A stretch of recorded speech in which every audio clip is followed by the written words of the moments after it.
Good afternoon and welcome in. We are outside of Boston, Massachusetts for the first game of our SimWorld TV doubleheader. The Originators, the #1 team in SimWorld Hoops, looking to move one step closer to the #1 seed in the Legacy Conference, playing host to the ATLiens in must-win mode here at the Abigail C. Pride compound. I am Marsh, joined in the booth today by Siege. Siege, welcome in. How are you doing?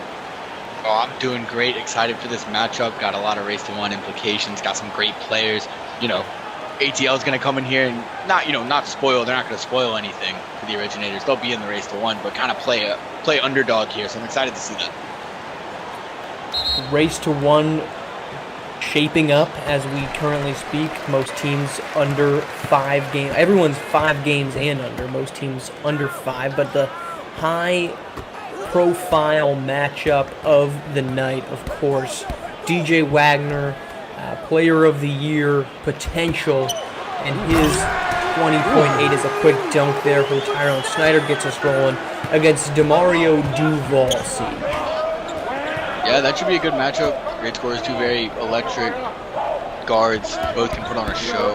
You gotta wonder who's gonna be able to get the better of the other one defensively. It's kind of what I'm looking at. Defensively, of course, the Originators anchored by Victorious Ilgauskas, the league leader in blocks per game, as the deep jumper falls there for Duval. He's had a up-and-down campaign for the ATLiens, shooting just under 45%, leading the team, though, with 19.7 points. As Jared Quinney steps into a deep 2, won't get it to go. Originators have been basically ticker to ticker, leading the way here in the Legacy Conference and in the Arctic Division. They've won 9 in a row. They try to become the first team in SimWorld Hoops to win 10 straight games. No team has ever eclipsed double-digit wins. That would be the first, but they need to get it done against the ATLiens team as Duval gets going for a deep 3. They need this win more than anybody. They sit 1 game behind the dormant SimWorld Asia Pacific squad. Siege. It's go time here for the ATLiens. Absolutely, it's go time. So there's that. They know what's at stake for this game. And so far, we've seen Demario Duval pull up for 2 great buckets. I think he is also, not just knowing what's at stake, he's taking the matchup with DJ Wagner personally. He believes, and you can get this from talking to him. You talk to the kid, you talk to the players around him, he believes he's just as good of a player, same caliber of a player as a DJ Wagner, as a Bronny James. So I think this matchup in prime time, he's taken personally, and he wants to show out. Duval, the second, out of Georgia, his home state, much like every other member. He was going to do a deep 3 there from Kadarius Loftus. Kadarius Loftus, perhaps the best #2 player in SimWorld Hoops. He's got the most points in a game this season. He's made 43 in that game. He made 12 3-pointers. He's top 10, actually second overall in made 3-pointers. He's got 81. That should really be leading the league, except Trey Turner just doesn't miss from deep. He's got 106. He might be, like I said earlier, the best #2 player. Plenty of reason to believe you put him on any other team and he's their #1. Yeah, I see him as I can potentially get behind him being the best #2 in terms of a pure #2. Do I think he could be a #1 in some scenarios? Sure, but I think what makes him so great, he gives me a Klay Thompson kind of vibe. He's a great #2. He's a really great player, a top tier player, honestly. But he plays really well as that too. He plays really well off the ball. He plays really well with the catch and shoot. He's a good defender. Things like that. That I think if you maybe forced him into a #1 spot, I think he would lose the ability to do some of those things as he was taking on more #1 roles. But I think, honestly, not only is there an argument to be made, but I think he is the best pure #2 in the league. Wagner trading a triple or a bucket there with Adam Mahmoud. Mahmoud hitting a 64% from deep. Kadarius Loftus, though, he does a lot of great things. Loftus, 15.5 points, second on the team in points and assists, 3.4. Obviously leads the team 81 3-pointers as DJ Wagner draws the foul here on Gregorian. And 81, 58% though, Loftus is from deep. you make the case, is he an off-ball creator? Most certainly, but he fills the box sheet up in many different ways. Yeah, absolutely. I mean, he's an all-around player. Like like we said, he's a good defender. He can do a lot of different things. I just don't. Is his ball handling there to be the primary guy on ball? Is my question. DJ Wagner at the line. He hits the first. We talked about Adam Mahmoud. He hit 9 threes in their last game out. Had a phenomenal performance for the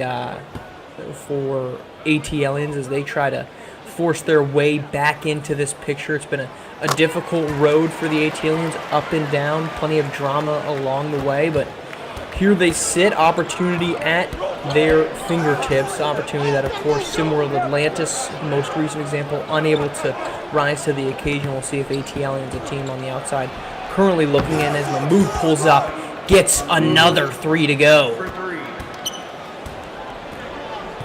The league leader at 64% from deep, continuing to hit here in the first quarter. I mean, there's another guy who can play. And this ATL team they're undersized. There's no other way to put it, but they're scrappy. They make up for what they're missing in size. Their biggest guy, Isaiah Rose, 6'8", doesn't start. They're undersized, but they're very scrappy, and they make up for it. But Mark, speaking of race to 1 implications, this maybe not be as big of implications, but don't look now, but Rocky Mountain is 2 games behind the Originators for that 1 seed. If ATLiens are able to play spoiler on this win streak of theirs and give them a loss tonight, that's going to put Rocky Mountain 1 game back. And the foregone conclusion that seems like it's been a foregone conclusion for a while that Originators will be the number 1 seed might not be such a sure thing anymore. Alley-oop there. That is D'Angelo Muto finishing things off. The starting big man here for ATLiens, clocking it at 6'7". The road is certainly wide open, and the door is open for the Originators, and that's a testament to Rocky Mountain. Again, we've talked a lot about them as DJ Wagner gets the pull-up 2 to go. They started the season 5-0. They lose 3 straight. They sat at 5-3 since then, 15-4. We are going to take a break. 2:41 to play here, first quarter. ATLiens Originators knotted at 16 in Boston.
Welcome back, Abigail C. Pride Compound, Boston, Massachusetts. Originators, ATLiens locked in at 16 apiece. Good shooting here to kick things off. Originators have not missed a three-pointer. The ATLiens shooting 3 of 4 from deep. All signs pointing to a very high-octane game. Well, we hope to get at least from this one, Siege. I mean, that's kind of what we expected. What I will say is so far we have not seen Victorious Ilgauskas have a lot of impact, and I think that's because I think ATL's game plan so far is, what it seems anyway, is they're shooting perimeter shots. They're staying away from Victorious. And if they can hit perimeter shots and stay away from trying to drive to the paint all the time, you kind of neutralize that defensive threat of his. You could also say that is the defensive threat, is forcing the other team to take jump shots, but you could go either way with that. Jace Daniel called for the foul, and Originators leading the league 75.9 points per game. That's 1 point better than the Best Coast Ballerz. And it's a top 4 right now in SimWorld Hoops in terms of high-profile scoring. 75.9 Originators, Best Coast second, Rocky Mountain third at 74.8, Bay Area at 74.6, and then it's a drop-off of nearly 2 points to Run DMB at 5. It's that same distance just about between 4 to 5 is the same difference from 5 to 10. So quite a bit of teams at the top of this league that are getting it rolling. Originators one of them. That free throw misses, rebound heads the opposite direction. That's Kevin Sullivan. In the corner is DJ Wagner, the half spinning in, and there's 2 more points, and we're knotted right back up. No team able to get much of an advantage here in this first quarter. It's really seeming like whoever's going to stop making their shots first is the team that's going to take the L on this one. Because right now it's just back and forth. Kevin Sullivan's a big body. That's a big body. Kevin Sullivan's got the Cody Zell look done to him. As Wagner gets that one to go. Meanwhile, another big body, Richard Alpine out there, 6'8", 240, the 2 young bigs banging underneath. I mean, he's got the Zeller look up top, and then, form and shape-wise, he's kind of got your uncle who played college basketball, but has gotten a little out of shape, but he plays in the rec league, you know what I mean? That's the kind of look I'm getting. He's got a flat tire already. He's got a beer gut, and he's not even 21.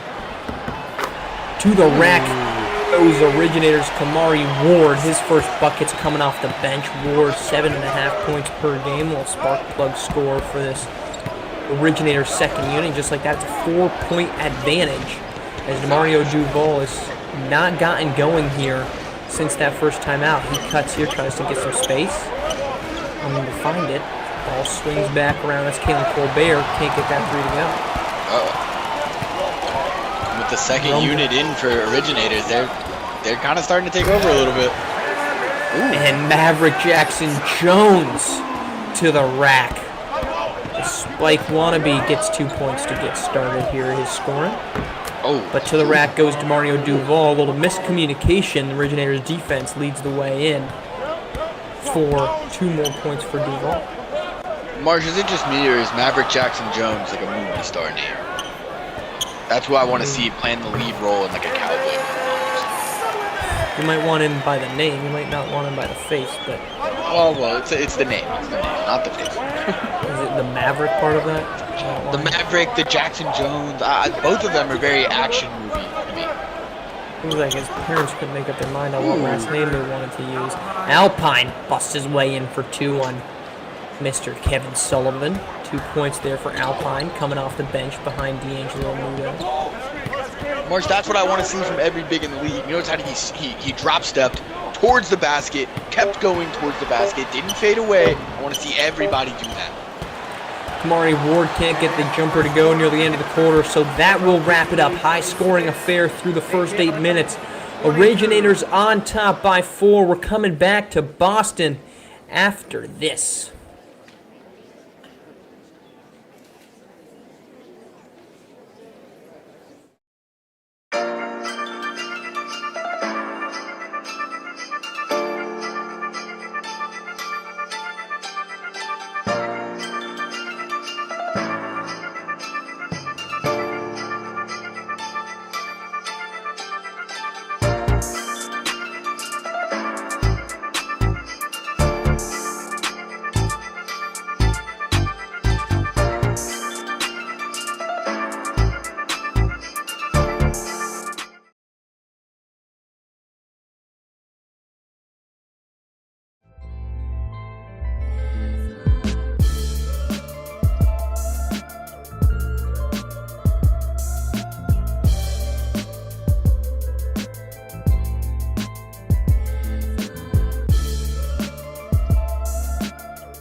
Welcome back to the Abigail C. Pride compound in Boston. Originators on top from the ATLiens by 4, 26-22. A high-scoring first quarter siege. We saw some big names from the Stars, but really everybody got going in that opening frame. Yeah, I mean, absolute shootout. Originators were finally able to get out to even a small lead, 4-point lead, but until then it was really just trading buckets back and forth. Mario Duval has been, he went a little quiet, but here he is coming back out strong in the second quarter. I'd be excited for him to, I'd be excited for this to stay a close game. Towards the end of the game, just kind of get to see him and DJ Wagner potentially trade buckets. I would not mind that at all. Kicking scoring off here in the second quarter is Duval. Now he's got the steal. Trying to lead him in transition. Unable to find much of anything, so he'll pull it out. And then gets a screen, a well-timed screen there from Isaiah Rose. Frees up Duval to tie this thing right back up. Mari Ward flips to the corner. Eric Nelson, starting point guard from a year ago, can't get that one to fall. And the rim running a Rose, and just like that, ATLiens back on top. 7 minutes to go in the second quarter. Just 1 minute in, and the ATLiens have stormed back 6 straight points to kick off scoring here. No DJ on the floor for the Originators, and it's kind of looking like that. Yeah, it really is. I mean, they went on a nice little run without him to begin with, but you're going to want to get him back on the floor before too long. Difficult bucket there from Maverick Jackson Jones. He gets that one to go over Jackson Glenn. And this siege is kind of the time where you would say, hey, what are we going to get from Kadarius Loftus? What can we get from Jared Quinney? That's kind of the opportunity with somebody like DJ Wagner sitting on the bench. But as we take this first time out of the second quarter, I invite you to, or remind you rather, to subscribe, like, and turn on the notifications for SimWorld TV here on YouTube. If you're watching it on YouTube, this is the only home for SimWorld Hoops and the Race to One. So make sure you are staying in the know on all things coming up in SimWorld Hoops. SimWorld TV on YouTube. Like, comment, subscribe, turn on the notifications, and do not miss a moment of Race to One Hoops Siege. As we look at the Race to One, we've got 2 teams, 1 game back in either conference. Cascadia behind Bad Boys. Of course, these ATLiens behind SimWorld Asia Pacific. A couple teams kind of hovering behind them, though time's certainly running out. If you had to make any prediction, is this the current standings? Is that what we're going to get for the final Race to One teams? Or do you think Cascadia or ATLiens can make the leap in? I think the door is wide open for Cascadia. There was recently all that drama going on. Coach Munch Williams is out for Bad Boys basketball, who currently holds that 8th spot. They're there. They have the chance. They're a game back. I like Cascadia. I like King Arthur in the 4th. We all know about him. In the 4th quarter of a game, he goes off. Let's see if he can do it in the 4th quarter of the season. Season's coming down. Can he be that dominant guy and pull his team into that 8th spot? I think he can, and I would like to see him do it. On the other side, I think it stays as it is. I think APAC is, this ATLiens team is very good. I think APAC is a slightly more complete team. So I think they're able to hold on. Kamari Ward. Excuse me, I beg your pardon. Eric Nelson, the behind the back, half hezzy to the pull-up. A disgusting little sequence of events for Nelson to get 2 points. Though he gets bucketed on there on the other end. Zaza Gregorian for 2. I think you're right, Bad Boys basketball running into a little bit of picking a poor time for the drama, and of course the details behind that one remain murky and unsettling as to the exact reasoning for the firing of head coach Munch Williams. Marsh, all I will say, to their credit, they've kept it in-house for the most part. We have not seen any players take it public. We haven't seen Munch Williams take it public. They're keeping it in-house, so credit to them for that, because I always, I guess, took that for granted that was just the way you do things, but that might not be such the way that things go anymore. So credit to them on that front. Good defensive possession from Tyrone Snyder. Turns away one shot. disrupts the alley-oop opportunity, and ATLiens come up scoreless. Now Tyrone Snyder working against the much smaller Colbert. The spin, the up, the in. Originators back in within one thanks to 2 possessions in a row from Tyrone Snyder of quite elite big man basketball on both ends. And Snyder's another guy who I would dare to call underrated sometimes. He's got some games where he makes a big impact on both sides of the ball.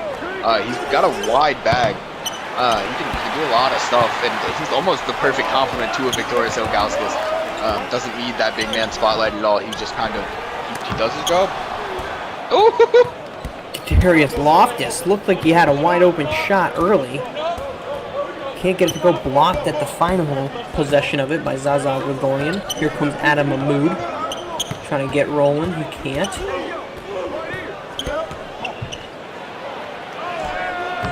Gregorian looked like he might have gotten away with travel there, but gets the shot off despite not making it. Here's Jared Quinney, a bit of a quiet night so far from him. Eric Nelson now. Trying to find a way to work. Good take inside, Kadarius Loftus. That'll draw timeout. We'll step aside. 3:34 to play, second quarter. Originators racing back on top by 1.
Welcome back. ATLiens Originators locked in an explosive first half.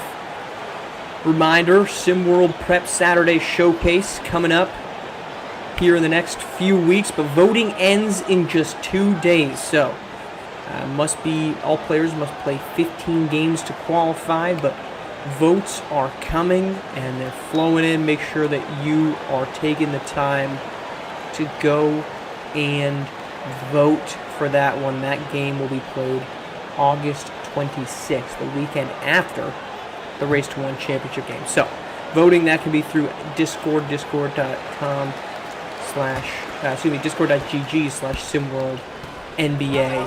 And you can head down and vote for the Saturday showcase.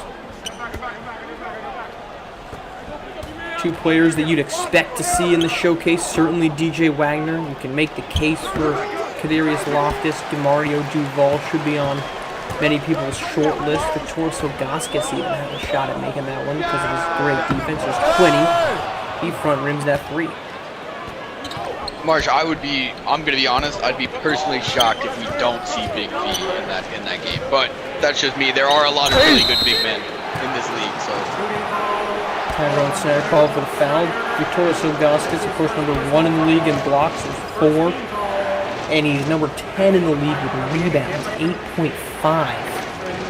A devastating defensive presence as Jackson Glenn heads to the line here for ATLiens. Would you make the case and you could argue this, is it have to be a big man, but is Viktoras Ilgauskas the best defensive player in Sim World Hoops? Would you have him on the short list, if not the favorite for Defensive Player of the Year? Yes. Yes. The only other guys who really come to mind when I think of hands down best defensive guys in the league, Derek Long. But Lone Star's been on kind of a slump recently. That's hurt the attention he's getting and the impact he makes. I think to me right now, he would be Defensive Player of the Year. If, the only other guy who comes to mind that would have a shot would be Derek Long. Quite a few good big men. Tyson Simpson, of course, in that list. 3.4 blocks per game. That's third in the league. Of course, at the other end, steals, Orland Mock, 1.2. That's good for league-leading numbers. Trey Hyman, a talented steals man as well. 1 steal per game. Here's Loftus. DJ Wagner's checked back in for the Originators. That lead, which was 6, down to 1 as Wagner checks back in. Alley-oop opportunity. They get that one to go. D'Angelo Muto powers that one home, and what has been a seesaw affair through the first now almost 14 minutes continues to sway back and forth. ATLiens back up by 1. And I'm hoping we get to see this through and through. It's looking like they're both on pace to hit 80 points. So, I mean, unless someone steps up and starts playing defense, we might see one of the higher scoring games we've had this year. And that, of course, will then lead the question, can the ATLiens, not a team known for their great defense, can they hang around with the league's best offense? In terms of points per game, of course. They're number 10 in offensive rebounds. They do a great job of getting to it. They're second in 3-point attempts per game, 18.4 behind only Run DMV. Yet on all that, they're 5th in field goal percentage, 2nd in 3-point percentage, and then 6th in free throw percentage. So they do just about everything that you would hope they do well, they do it. Well, to address the question, is their defense going to be enough towards the end of the game? No. I think their chance here is if they can keep hot on offense and just outscore them if they can. I think that's their chance here. And of course, only 5 teams have managed such a feat against the Originators. That's honestly a wild way to think about it, Marsh. I didn't even think about it. Yeah, they have 5 losses, only 5 teams have scored more points than them in a game. Look at that perspective. I love it. That's how the game works. As Adam Mahmoud buries his 4th 3-pointer of the night. He's, we always like to do it, so let's put it out there. Jared Quinney can't get that 3 to go. Let's start circling here. Kadarius Loftus is rising is D'Angelo Muto. He had 12. One of 3 players, 3-pointers that is, one of 3 players in a similar hoops game to hit double figures. Trey Turner, Jay Lasher, the other 2. Adam Mahmoud's got 9. He's already got 4 here in the first half. Likely will end it with 4. We have a little double-figure watch. Viktoras Ilgauskas says Jackson Glenn isn't on points watch, but also, by the way, ATLiens suddenly up by 6. This would be they can extend it a little more right before the half. This would be huge momentum to take in. Here's Mahmoud up under, gets it to go, and a shocking run to close things out. The ATLiens run home thanks to a 3, a late layup by Adam Mahmoud. They've got themselves an 8-point lead in what had been a very competitive first half, Siege. Yeah, absolutely. I think it's clear we're seeing from both teams a lot of firepower right there towards the end of that half. ATL was able to kind of step it up and get a lead. I'm pretty sure biggest lead either team has had so far this game. Yep. And like I had just mentioned, what they're going to need to do in the second half, they got to stay hot, keep firing on offense. If this turns into a little bit more of a defensive matchup, the Originators are an unreal offensive team as we've covered. They're also a better defensive team than ATL. If this was to turn into who's going to get the stops, it's going to be the Originators. So I think ATL, what they're going to want to do is keep this game at a fast pace, keep running with them. And what Originators is going to do, this isn't necessarily their playstyle always. would want to maybe slow the game down a little, see if they could take advantage of them being a little bit better defensively, that kind of thing. But that's just me. I'm not a coach. Second half on deck.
Welcome back. Second half about to get underway, and we are ATLiens on the back of 14 points from Demario Duval and Adam Mahmood, leading the Originators by 8 points as we start the second half. Duval can't get his first jumper of the quarter to go.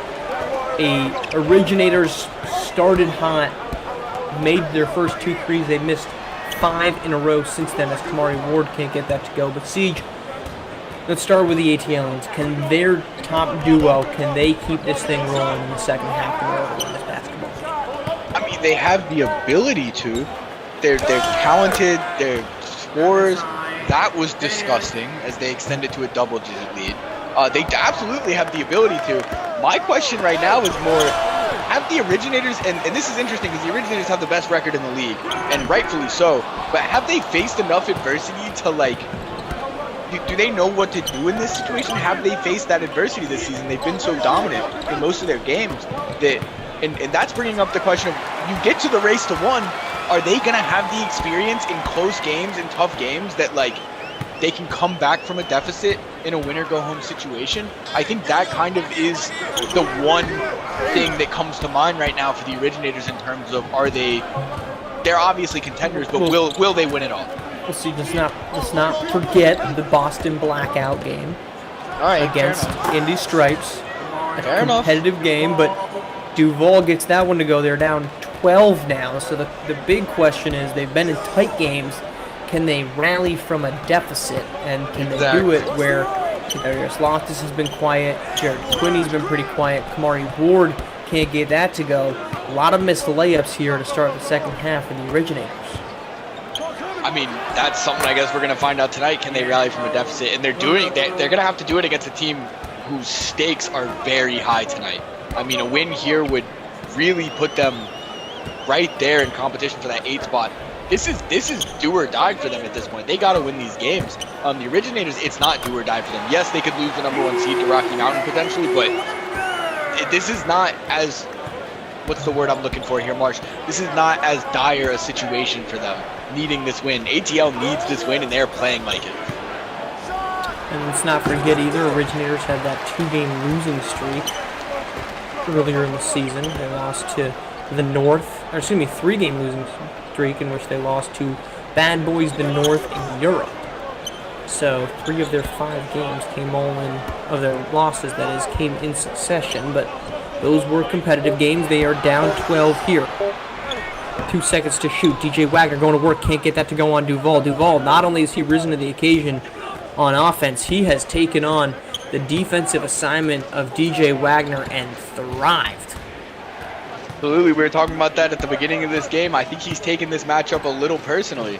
He believes he's that caliber of player, and I'm going to be honest, Marsh, he's showing it tonight. Kamari Ward getting the defensive assignment on him. 3-pointer there from Abasai. Dance won't fall. Ward the board. That one's tipped away by Dance. Tried to force that one inside to Tyrone Snyder. Won't get it to go. Duval pull up 3. Can't get it. And that would have been a crazy momentum play here. Going for the jugular early. Here's Kadarius Loftus. Haven't called his name much tonight. Wagner running into traffic. Ball swings its way around back to Wagner. Deep 2, I believe it is. That'll draw the ATLiens timeout. 10-point game here as we are approaching the midway point of the second half, or rather the third quarter. Remind you to stay tuned. We've got a dandy of a nightcap of this doubleheader. Bay Area, Best Coast, squaring off in what should be just an absolute dandy of a game. It's Lace Darius Outlaw versus the deep bench of Bay Area Breakers. A lot on the line in that one. Bay Area, Best Coast each tied at 18-9. Winner will go to second in the Legend Conference. Loser would fall to fourth, and potentially even further. They'd likely fall to fifth due to mathematics. Showtime at 17-9.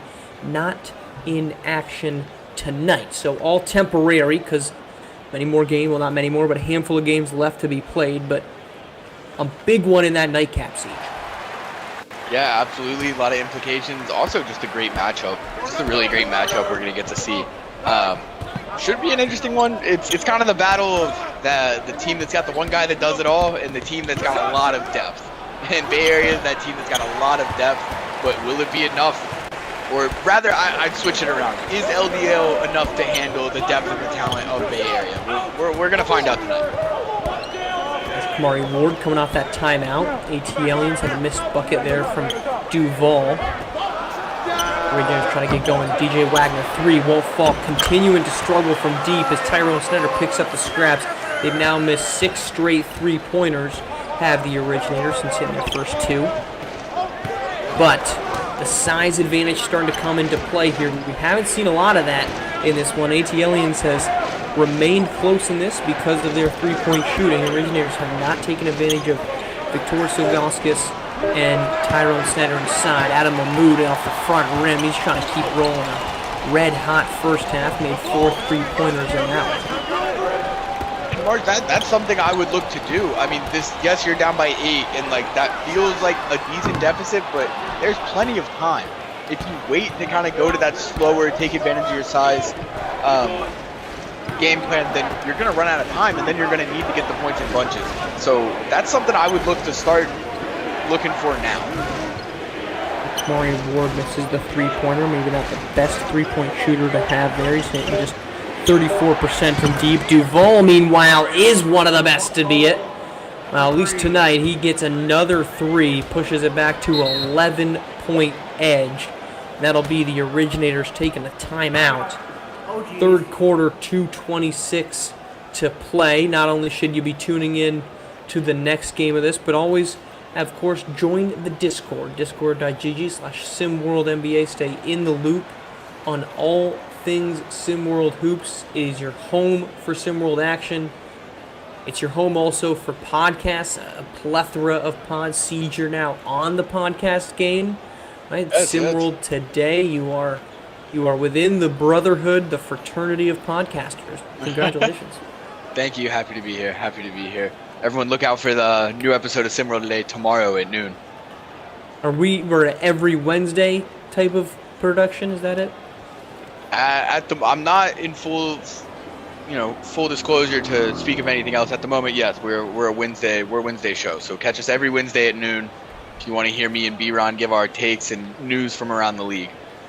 So would a title of the podcast be more apt to be SimWorld Wednesday and not SimWorld Today? Marsh, you're asking the talent producer questions, okay? I'm just I'm looking. I'm just paying attention. The timing seems awkward. SimWorld Today on Wednesdays. Maybe you go an Anaheim Angels, Los Angeles Angels of Anaheim type of route. SimWorld Today on Wednesday type of naming function. That feels wordy. Marsh. Well, so does the Los Angeles Angels of Anaheim. Yet here we go. Yeah, and how often do they get talked about? Well, they've got two of the best players in MLB, but they get talked about for being awful despite them. One of those players might be one of the best baseball players I've ever seen. There's no Mike. I digress. There's a block here from D'Angelo Muto. That'll stay here for the Originators. I'm going to go out on a limb and say there's not been, by the end of his career, there will not have been a better baseball player than Shohei Ohtani. Yeah, he's unbelievable. Can't get it to go.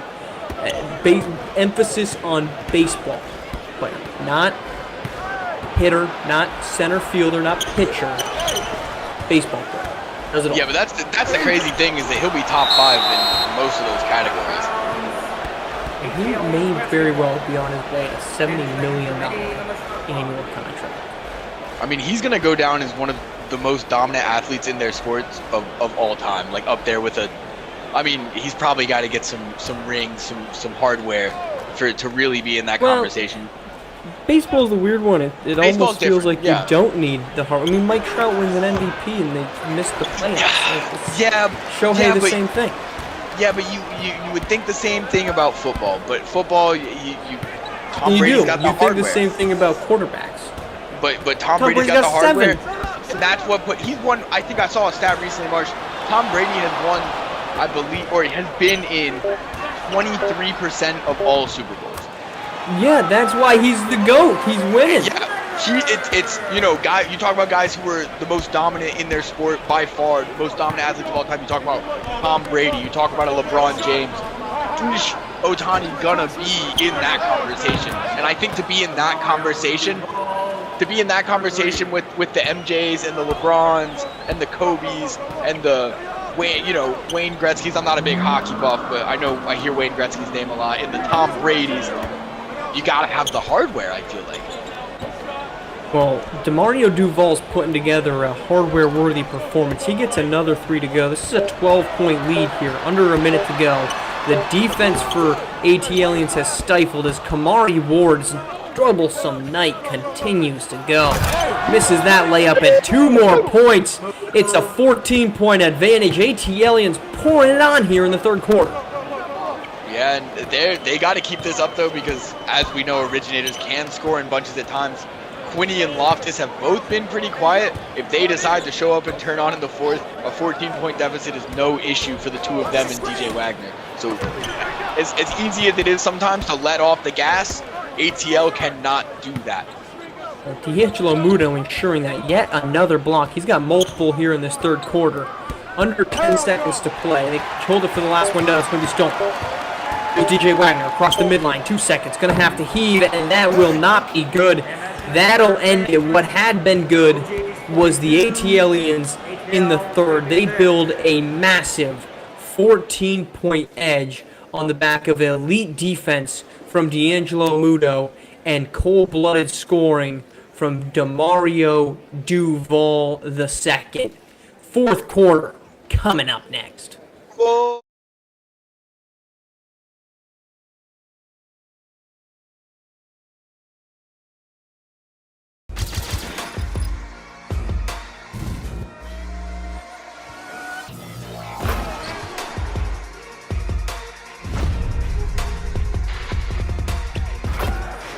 To make it 2-possession game, and they will.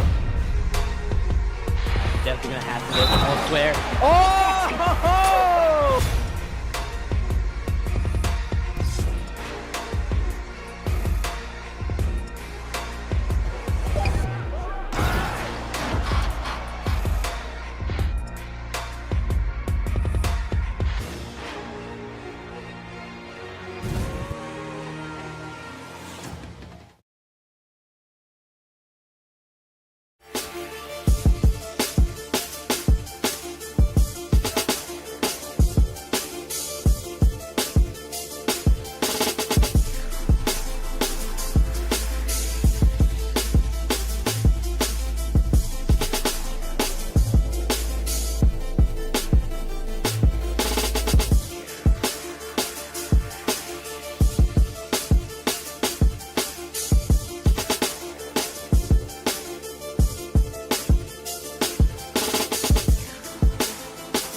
We're back in Boston. A surprising third quarter. The ATLiens on the back of 22 points from Demario Duval through the first 3 quarters, holding a 14-point edge over the best team record-wise in Sim World Hoops, as the Originators offense has gone cold as they kick things off with a tough bucket, or a tough miss, from Kadarius Loftus. Loftus has struggled. He's now 3 of 8.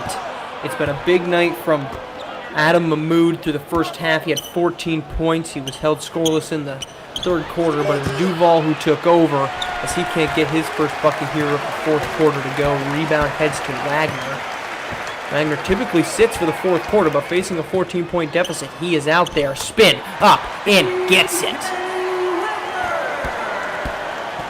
Wagner took him to the laundromat with that spin cycle. Get that guy a map. 12-point game, plenty of time, 7 minutes left. Originators have not been hitting their threes, had 2 threes in the first quarter, have yet to make one since then. Credit to the ATLiens hounding defense as Mahmoud can't get this to go. Rebound though. Offensive board and putback. Richard Alpine gets that one to go.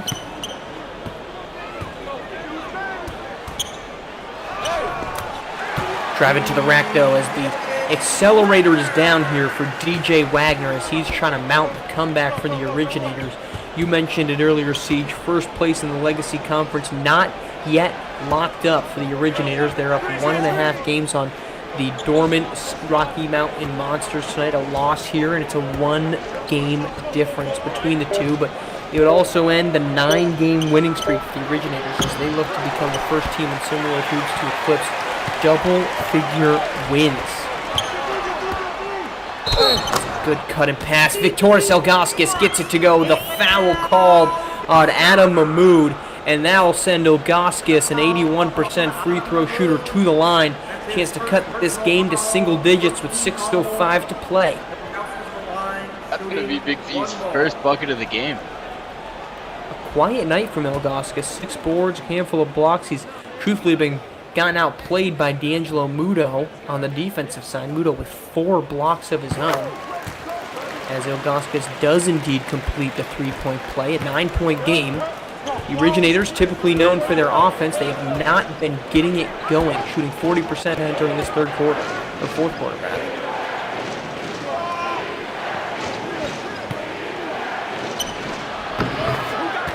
Pull up there. DeMario Duval continues to get it to go. That's his first bucket here of the fourth quarter, pushes the lead back into double figures. Siege US for a close one. This isn't Super Bowl. Here comes the big man, rumbling down the court.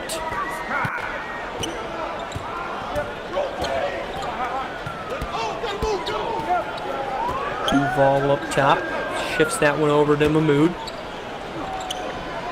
Swings that to Dance, back up top to Duval. He's been not too timid taking the shots as he's going to drive here, get the foul, can't get it to go.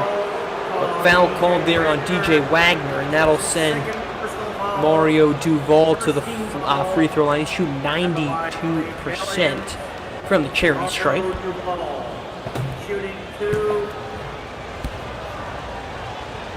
And DeMario's got to keep it up.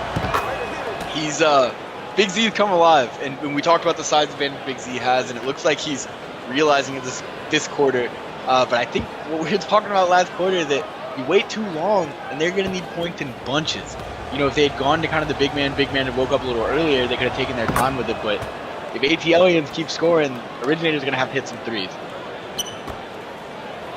Originators have not been able to get it to go from 3 here as they trail by 11, 5 minutes to go. As that one almost lost by Loftus. Tight defense from Mahmoud. Cannot get in as Loftus. He'll have to kick that around. Finds his way all the way back to Loftus. Pull up deep 2. Can't get it to go. Late shot clock field goal attempt there. Rebound to Duval. Duval now springing the break. Richard Alpine gets it. And the ATLiens have answered the bell here in the fourth quarter as the Originators and DJ Wagner look to spring a leak, find their way back into this thing. The ATLiens defense has remained locked tight, and a swat away. Zaza Gregorian turning aside Kadarius Loftus. Zaza. That's a great name. Reminds me of a great Golden State Warrior player, Zaza Pachulia. You know, I don't know if I'd classify him as a great player, but I don't think they win one of those championships without the certain actions of Zaza, so you know. Oh my gosh, of course. Here's the thing, everybody wants to asterisk those championships. Oh, they didn't beat the Rockets because of Chris Paul's injury. Oh, you know, guess what, man? They should have won 3 in a row, and they didn't. But no one's out here claiming that every single time. Everybody wants to say they're the most dominant team in NBA history. Let's leave it at that. bucket for Look. Richard Alpine. 15-point game, largest of the game. Look, Marsh, I'm not one of those guys who say they don't beat the Rockets without the injury or whatever, all that, because here's the thing, at the end of the day, it's the Rockets and it's James Harden. They weren't going to win. The Rockets were not going to win. It's the Rockets and James Harden. They weren't going anywhere. But Let's ask this question. Don't miss 27 and three-pointers in a row. That's problem solved. That's not a question, Marsh. I'm not saying it's a question. I'm just saying it's a Let me ask statement. You want to Let's ask complain? this question. You said, let's ask this question, and then you said, don't miss 27 threes in a row. This is all right. This is true. I did say this. Let's ask this question then. Why are you complaining if you missed 27? As Loftus finally gets a bucket to go. Rockets got a bright future, though. Yeah, I don't. Mahmoud has called here from the screen. I disagree that they have a great future. I'll ask you this, Siege, as we get a substitution here. Brandon Miller, was he trolling when he said he didn't know who Chris Middleton was, or does he not know who Chris Middleton is? I don't think he knew who his face was. I think if you said the name Chris Middleton to him, I think he would know who it is. Look, I've met Brandon Miller. He went to Alabama. I went to Alabama. We weren't in school at the same time. I will say he is slightly, and I mean this in the most loving way, great basketball player. I do think he's going to have a great career. His summer league point guards have not been getting him the ball the way that LaMelo is going to be able to. That being said, let's get to the point. He's a little bit of an airhead. Yeah, okay, that's what I was looking for. He's a little, and look, you are correct. You know, Marsh, you know I'm a Bucks guy. I have the utmost respect for Chris Middleton. Chris Middleton, I think Brandon Miller would be lucky to be on Chris Middleton's level one day, 100%. That would be a successful career if he could do that. I think it was just the face. I think if you said Chris Middleton to him, he would know who it was. I think he didn't do the facial recognition of it. I think he's a casual. Look, he's a casual. 2:52 to go. Player of the game, Siege. Let's hear it. Player of the game, it's got to be DeMario Duval for me. I mean, he showed up. He took this matchup with DJ Wagner personally. It's not a stretch to say he outplayed DJ Wagner tonight. He was the best player on the floor tonight. Is DJ Wagner a better player in general? Sure, yes. Was he the best player on the floor tonight? DeMario Duval was the best player on the floor tonight. Good defense inside. Adam Mahmoud, the 6'4" Atlanta, Georgia native, giving up 8 inches on Victorious Augustius does not matter. And as this thing approaches 2 minutes, this will be the end of a 9-game winning streak as Duval with the floater all but seals it. The Originators are going to fall in this one. And I wouldn't say most importantly, but importantly, a disappointing finish for DJ Wagner. In the time of the season in which you're looking for Player of the Year candidates to have their Player of the Year games, certainly has not been that for DJ Wagner tonight. I'm not here to say that his candidacy is done, but it's going to be tough to come back from this one, especially when Trey Turner gets Player of the Week a week ago for a 35-point outing against the North as jump balls. Harsh. I mean, and that begs the question, you mentioned that this is clearly not his Player of the Year performance. It begs the question, has DJ Wagner towards the end of the season really had a Player of the Year performance? I don't think he's had a year performance. Most of these in this. Kadarius Loftus flips that one out. That's our turnover. We're going to head the opposite direction. What DJ Wagner has been is consistently elite, but he has not had the eye-popping type of games that we've seen from at least Darius Outlaw, Trey Turner, and Brian James. That one is going to be snatched out of the air by Victorious Augustius. And Tyson Simpson. I'll tell you, I would put Tyson Simpson in the consistently elite category as Jared Quinney goes off the front rim. I mean, he's had some pretty eye-popping games. He hasn't gone for like 35 points in the way that Trey Turner just did, that Brian James has been apt to do. At least Darius Outlaw has done twice.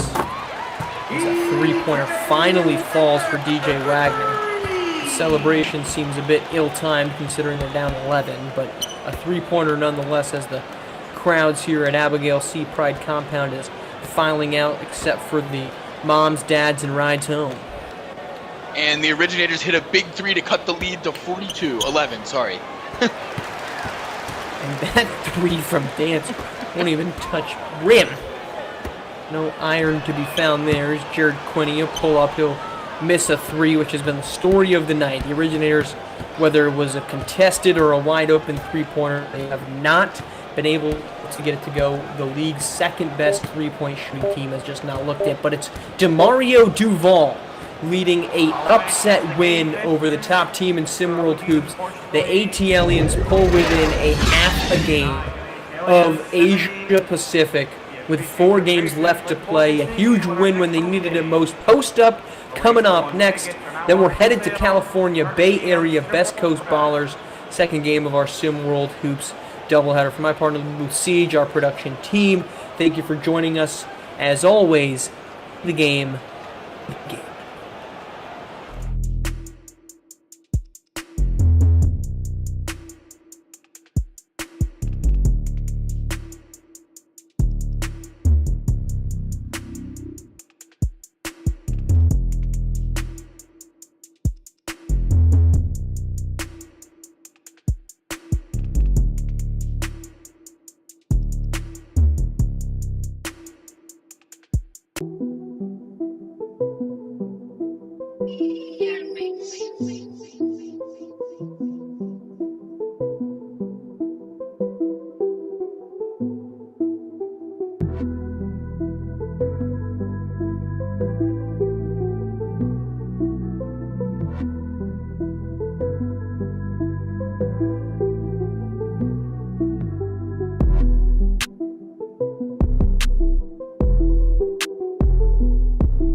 Hello and welcome to the Post Up.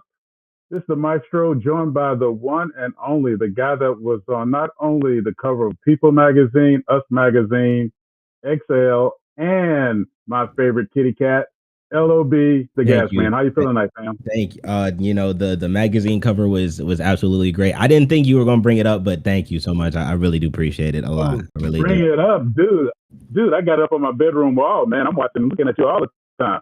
That's what's Okay. up. So speaking of looking at you all the time, a little surprise tonight, right? We had a DJ, but we didn't have no music. Yeah. Come on. What went down with that? Yeah. I'm not entirely sure what I was watching, what was going on throughout the entirety of that game. Best way to put it is, like you said, a DJ, but there was no music. Nothing was.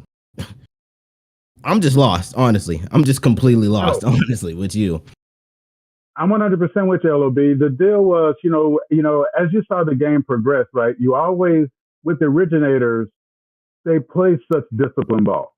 They always put you in a position where it seems like no matter what, they're never out of the game. And with the talent that they have, I mean, look at Ogauskas comes up tonight. He gets a dirty for us.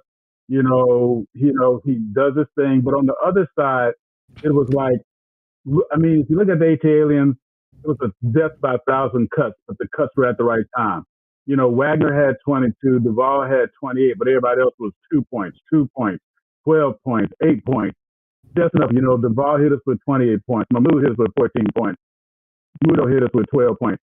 But everybody else was 8, 2, 2, 2, 2. It was just enough to sort of like, kind of cut down the monster a little bit. And what was amazing to me, and I'm just going to say this, for my eye, the originators, they're great. I mean, okay, I'm going to say great. I know what that means. So don't at me on this, family.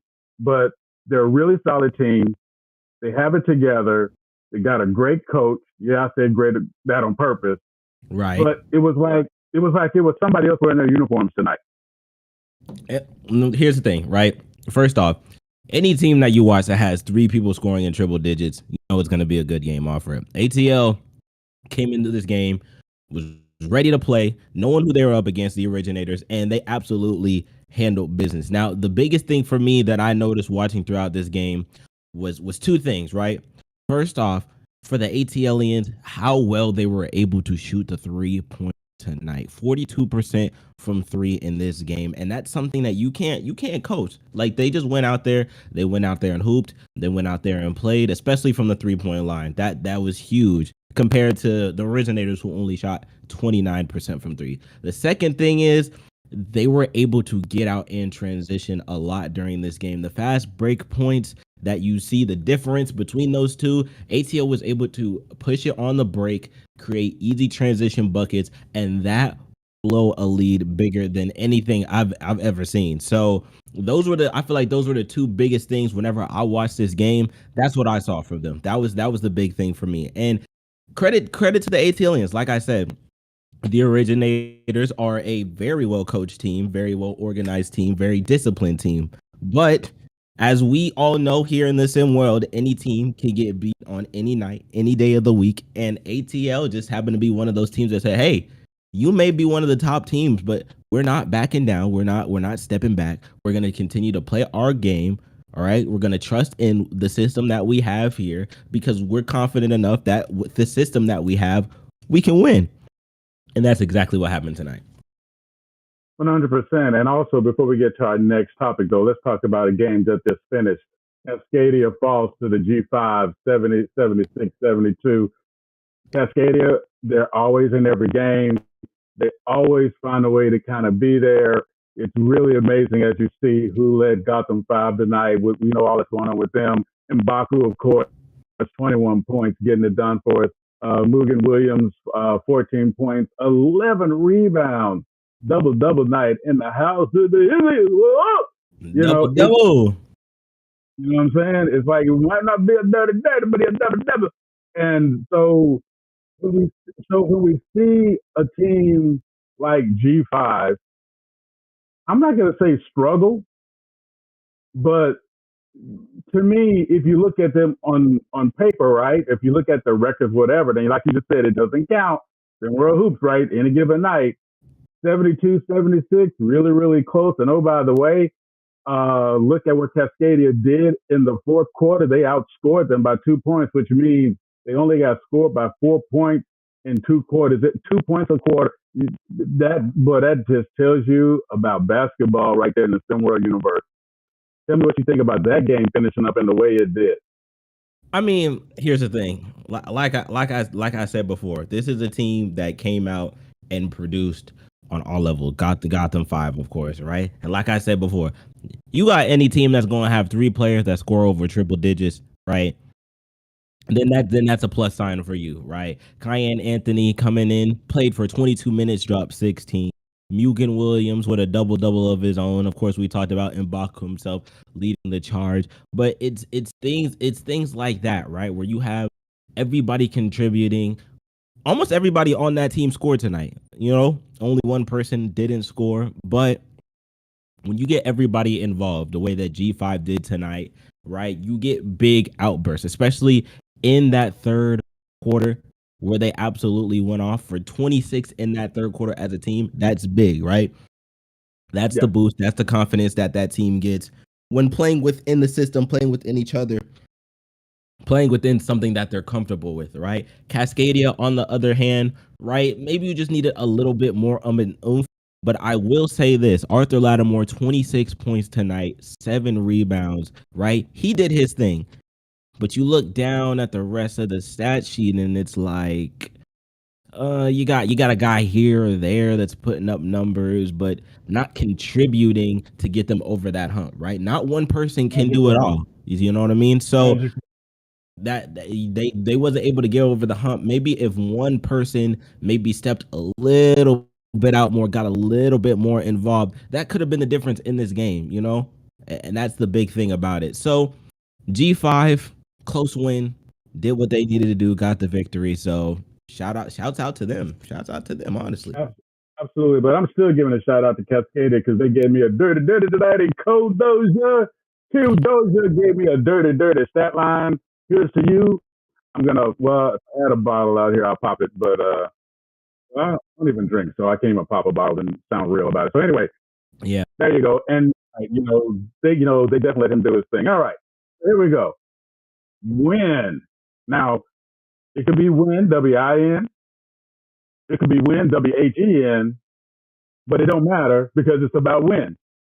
When are we gonna see our race 1 team start playing to form, or when will they start winning? Because what we're seeing tonight over the last few weeks, and I saw with the originator from before, we just talked about what happened with G5, we see a lot of teams that seem to be getting a little comfortable at the wrong time of the season. So is winning that important if you know you already got your spot locked up, or is it just about getting to the postseason healthy? I think whenever you're a team that is, and I think the important word that you mentioned, comfortably in their spot, right? I think we talk about this all the time on the NBA level, right? Whenever it comes playoff times, why do we start seeing our star players less and we start seeing these other people more? My thing about it is, on the high school level, right, on the level that we're at now, I feel like it's very important that if you are a player, you're playing the most that you can, right? And that you are doing the best you can every single night in and night out on the high school level. Now it's different in the league, right? Because you in the league and like, let's say you're comfortably in a playoff spot, you take a couple of games off because you want to be rested and healthy, right? But as far as the high school level, I feel like these top teams should be continuing to fight even though they comfortably have a spot. Sure, you want to stay healthy. Excuse me, all in moderation. Sure, you want to stay healthy, but at the same time, it's one of those things where you got to play every single night. You got to play. If you on this stage, 100%. You got to play. because you think that it's one or two losses, but come down to it, those one or two losses might have been the difference maker. If you want to stay comfortably in your spot, then you got to play. At the same time, though, you got to check yourself, make sure you stay in healthy, take care of yourself on and off the court. That's the important thing. But I think at this point, you got to play. We seeing too many top teams dropping, and that could be dangerous come race to one time. So I feel like these players got to play. They got to play I would say a little bit harder, right? Because there's no way, even in the game tonight, I don't think the originators should have went out the way that they did, you know? Like, I feel like Absolutely there's not. And more to it, so. And absolutely. And you know what? And, straight to the point you were making, the idea of playing, right? Every possession counts. Every single possession counts, whether you're on offense or defense, whether it's the first quarter, the fourth quarter. How many times have we seen this season in Sim World Hoops, right? With all the great talent on this team. Let's talk about all the great talent on all these teams. If you want to join us, go to Discord, discord.gg/Sim World Hoops, Sim World NBA. If you got the brain, come on, be a coach. We sure need them. You got the game. Come on, be a player. Show us what you got. Do what you got to do. Come on, be a dirty. Get on dirty island with your boy. The idea here is, how many times this season have we seen games that were decided by less than 10 points? And Right. less than 10 points that is 3 possessions. Okay, that's 3 possessions, not getting a stop. 3 possessions, not getting a score. 3 possessions, a turnover that was unforced. 3 possession makes a difference in the 10-point game. Right. So if you take off a possession, then that means you might be able to take off 1 more. But if you take off 2 more, guess what? You're out of it. You're out of it, fam. So when we see, so looking at what you're talking about, the last thing you want to be is that team coming into that part of the season, or this part of the season, I'm sorry, in the race to one, where you might be stuck in cruise control. And if you're stuck in cruise control, that can only mean one thing. Everybody else is putting the gears down. They're pressing that pedal. They're pressing that pedal on the right, all the way to the floor. And boy, that's what we're gonna do. Did you forget which one was the gas pedal in a car there for a second? Don't tell me. Yeah, you know what? I sure did, because I turned into a helicopter pilot on you. Because it's opposite. It's opposite in the helicopter. Right. It's 100% opposite in the helicopter. So, for everybody who don't know, I fly helicopters.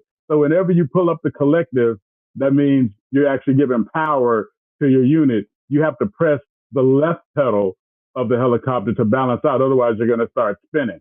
And when you release power, you have to press the right pedal. Otherwise, you're going to flip it upside down. No big deal. I mean, it'll hurt a little bit, and you probably won't live. But other than that, it's no big deal. So yes, I totally did forget which pedal was the gas pedal. You got me, LOB gas man. Straighten me out, baby. I had to make. I mean, I just had to make sure. You know what I'm saying? I didn't. Like this. This is my guy, Maestro, and we everybody's watching. Hi, everyone. How you doing? I had to make sure my man was straight. That's all it was. Everybody's watching at home. I had to make sure he was on point. Oh, that's awesome, brother. That's awesome. I love it. I love it. So here we go. Let's talk about something. So we're talking about the race to one. Who do you see? Oh, wait. We got a game coming up here tonight. Let's go on and get funky with me. All right. We got Bad Boys. We got Bad Boys. We got Bay Area Breakers. I'm sorry. Yeah, let's go on and get down to the post. Give me some 3 in the key. Give me some Bay Area Breakers and Best Coast Ballers. I'm gonna have to go to the doctor and feel like I got something stuck in my ear hole or something, my man. So you give it to me. How you got to give it to me? How you got to give it to me? What you got to give it to me? How you got to give it to me? About. Give me 3 keys, or should say, give us 3 keys. I feel like I'm getting my own private concert here. That's what's going down. We love it. 3 keys of what you think is going to go down tonight, and who needs to do what to win. Go. Well. Oh, he said go. So I'm on all right. Got you. All right. First things first. Bay Area. coming off of two L's. Both of them, I feel like they were beyond the Arts game was a little bit closer, but coming off of two L's, right? They need to find a way to bounce back. This is what we're talking about. One of those top teams, right? Not starting to slip near the end here. So it's important that they bounce back in this one. And that all starts with Trey Hyman. He has got to be able to get it going in order for him to get everybody else going. Look for Sean Hyman to be a huge help coming up in this one tonight. But you got to look around at the rest of this roster. There's too much talent to not everybody not be producing points. I feel like that's huge. You got guys like Caden Chip, look for him to have a big night tonight shooting a three. Royce Anderson, great 3-point shooter. Dime Hardaway, another great 3-point shooter. Curtis London, even another great 3-point shooter. Look for Trey Hyman to handle your dirty business down below in the paint. But everybody else on that team definitely has to make a statement, has to step up tonight, snap the streak, to continue to go on a good win streak going into the race to one. This game right here is important, is a important momentum swinger for this team and for their entire season, honestly. So that's what you have to do if you are Bay Area. Now, Best Coast Ballers, I mean, we talk about him all the time. The man himself, Lace Darius Outlaw, he's got to come up big. Right? They are also on a losing streak. They just lost their last game. So these are two teams who are looking to get a win and not start to go into a slump, because you would hate to go into a slump coming to race to one time. Lace Darius Outlaw, number 2 scorer, and tonight you have to show them why you are the number 2 scorer. That is the key for them. As far as on the inside, Lene Newman is going to have a tough task having to go up against Trey Hyman, but you know, he's a little bit undersized, but he's still got that grit. He's got toughness to him. So he's going to have to do his best tonight to try to contain Trey Hyman and what Bay Area does on the inside. But here's the thing. We look at Best Coast Ballers. They're an undersized team. That's just how it is. Best Coast Ballers doesn't have the tallest players on the team, right? Bay Area doesn't either. But Best Coast Ballers, we look at them as sort of a smaller, undersized team. Shots need to fall for them.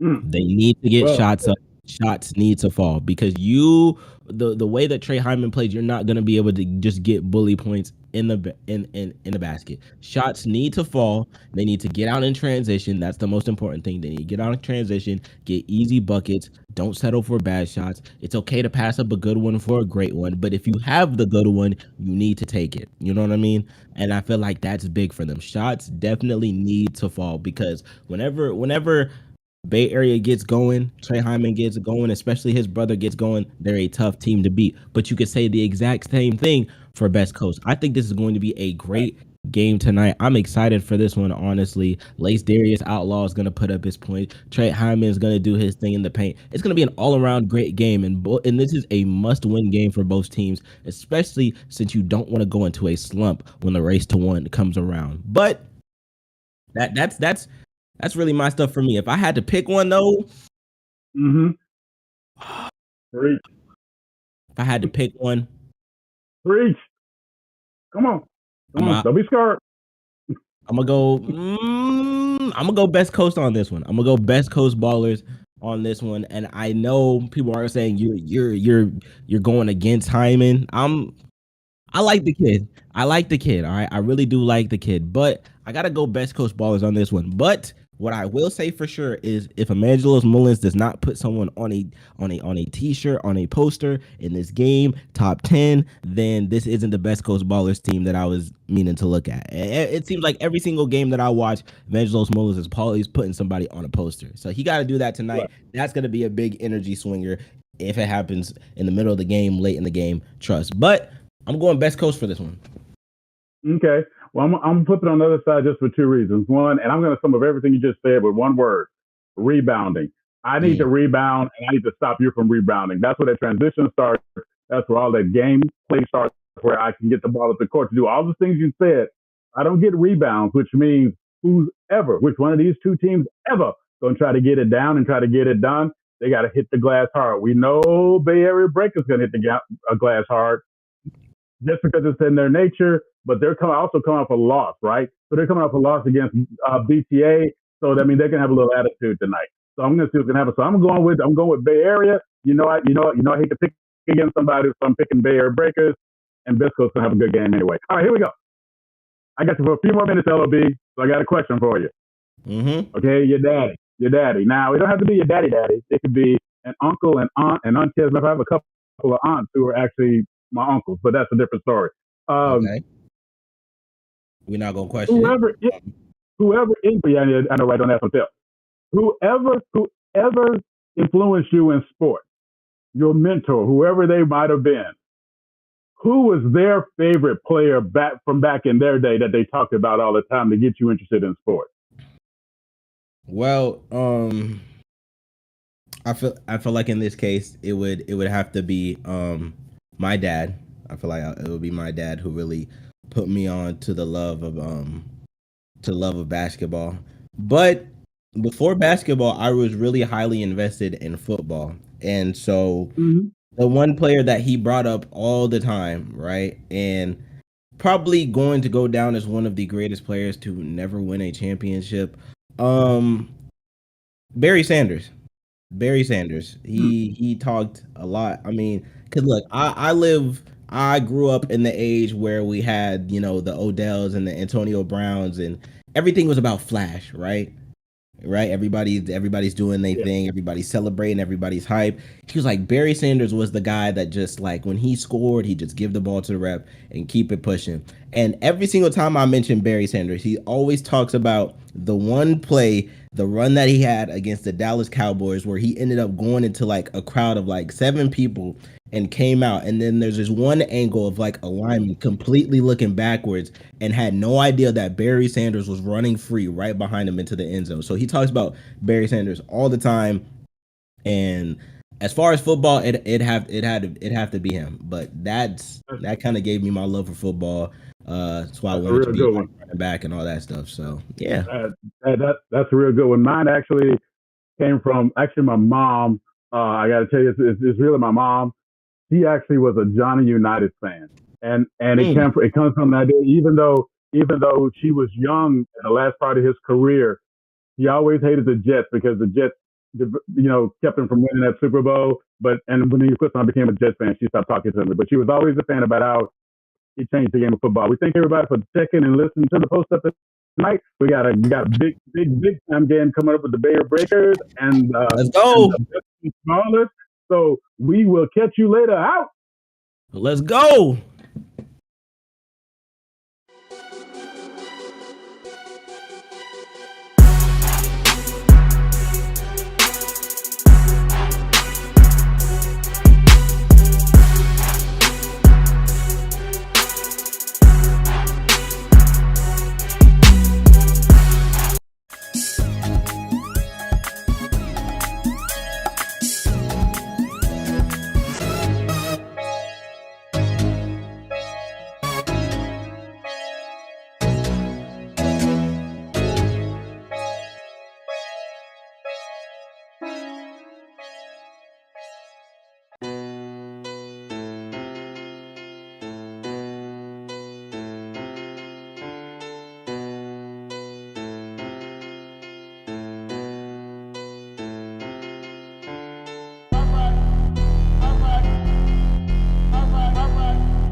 I'm in that dasher with a vixen. You don't wanna see us blitzing. Underhanded pitching, hit him straight up in his mitten. Hope the Lord forgive him, man. His grandma been praying, been a bad boy since the Pistons. Wipe his nose, ain't no call. Tell his partners come get him. Stuffing yachters with the pigeons. When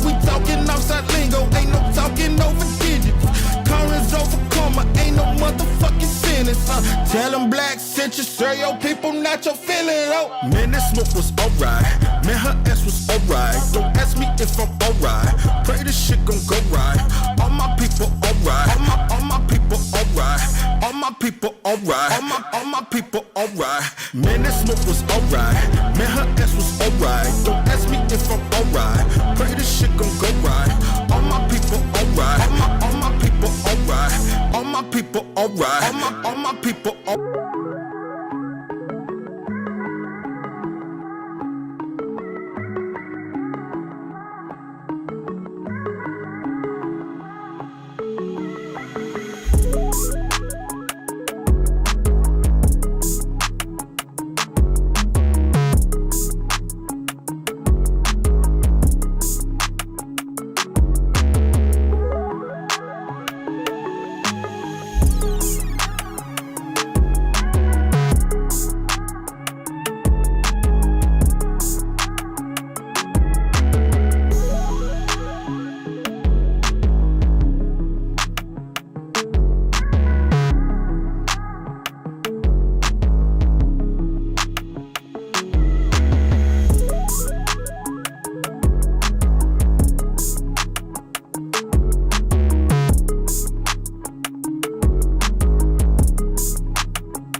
Tell me a little something.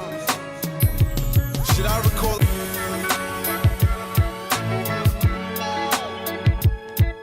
Yeah. Y'all know how I go down, right?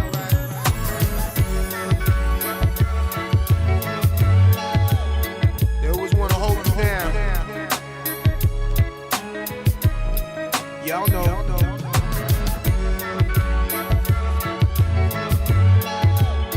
So G-Dep, tell me a little something.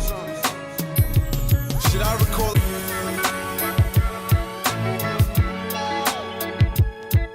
Yeah. Y'all know how I go down, right?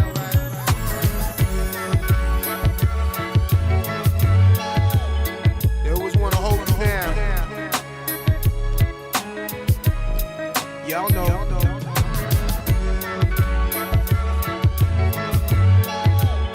So G-Dep, tell me a little something. Should I record?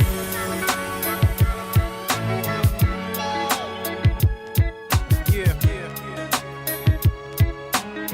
Y'all know how I go down, right?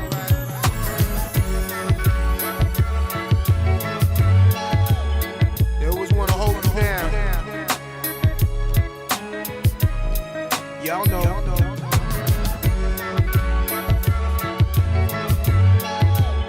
So G-Dep,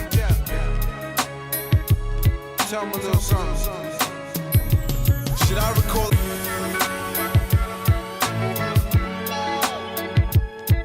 Yeah. Y'all know how I go down, right?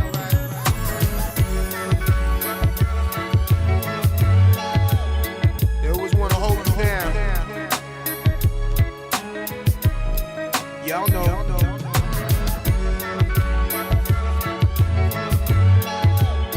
So G-Dep, tell me a little something. Should I record?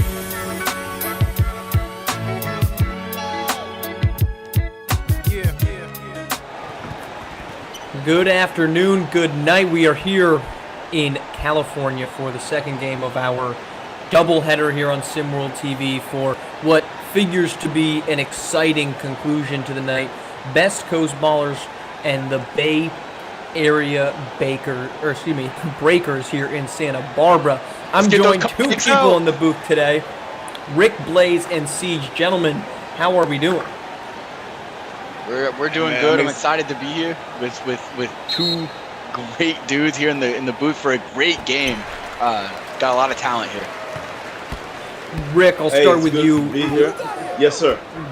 Let's hear Bay Area Breakers. They've been one of the better teams this season, but still feels as if it's a little bit of the fact that they're not better than 18-9 is a little disappointing. What's your take on this team this far, and what are you looking for tonight? I picked them to win. I've been wrong so far tonight, I think, though. But the teams like them, it's funny you mentioned teams. I think there are two types of teams that's playing in the race to one. You got those who are trying to continue the momentum that they have, and then you have those who are trying new things out to see if they can get some wrinkles out now. I think Bay Area is the latter of the team. I could be wrong, but if so, then maybe they've been trying some new things out. But I expect them to play regular Bay Area basketball tonight.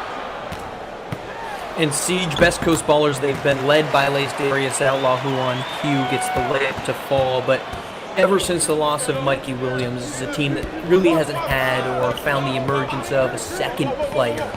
Is that something that could be problematic for them now and into the race to one? Well, I want to say it would be. My basketball instincts say you kind of need a second guy sometime, but I mean, LDO has proven time and time again that with the role players around him that are excellent role players, like an Evangelos Mullins, that he can still get it done. I'm not too concerned about that for them. I do think this is a big game for both teams. I mean, they're neck and neck in the conference and in their division.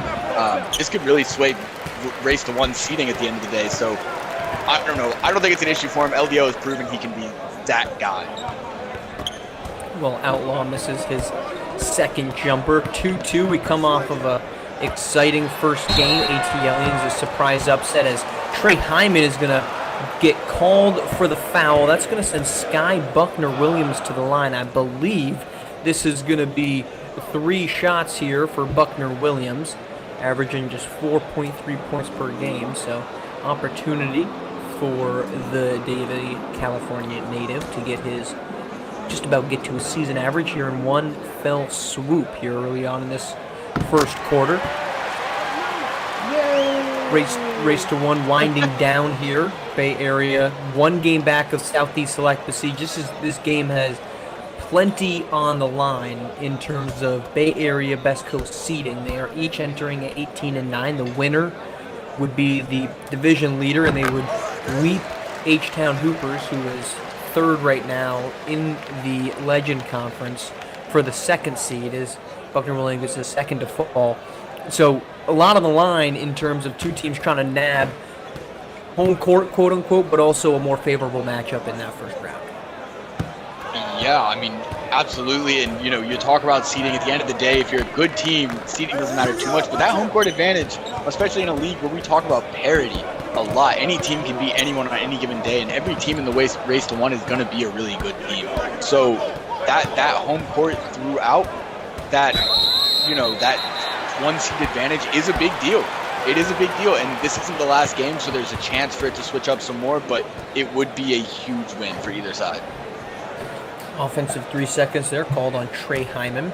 Hyman has had an efficient season here for the Breakers. 12.3 points, 9 boards. That's first on the team with 2.4 blocks per game. Also leads the team in efficient 57% from the floor. 6'10", 240 is Hyman, one of the more athletically gifted players, as a triple falls there.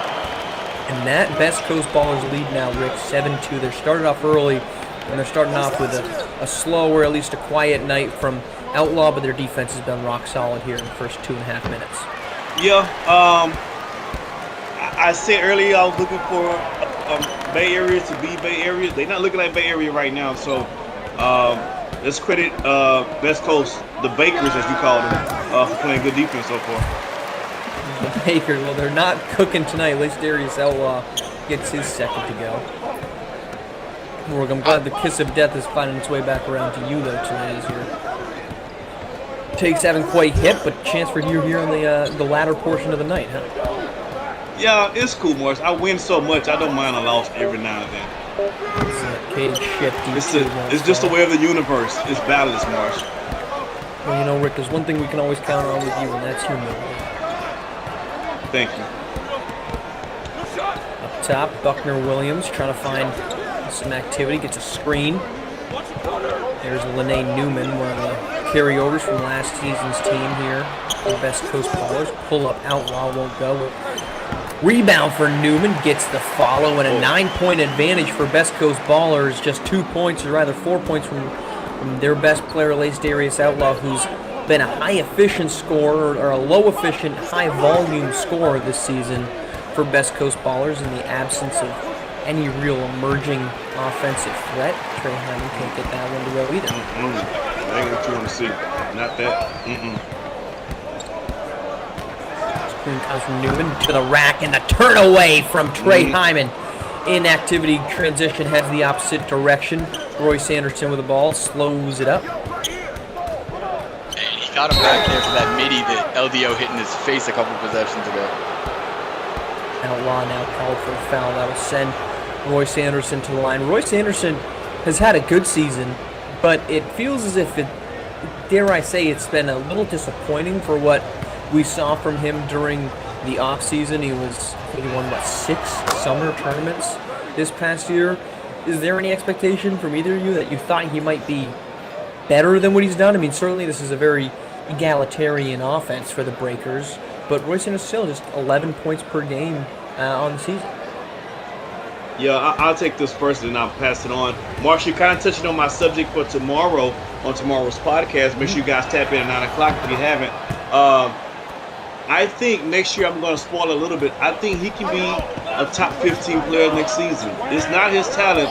It's the system that he plays in doesn't allow him to really spread his wings. He's a top 15 player in the sim world if he gets a chance. I can see him maybe jettison at the end of the season.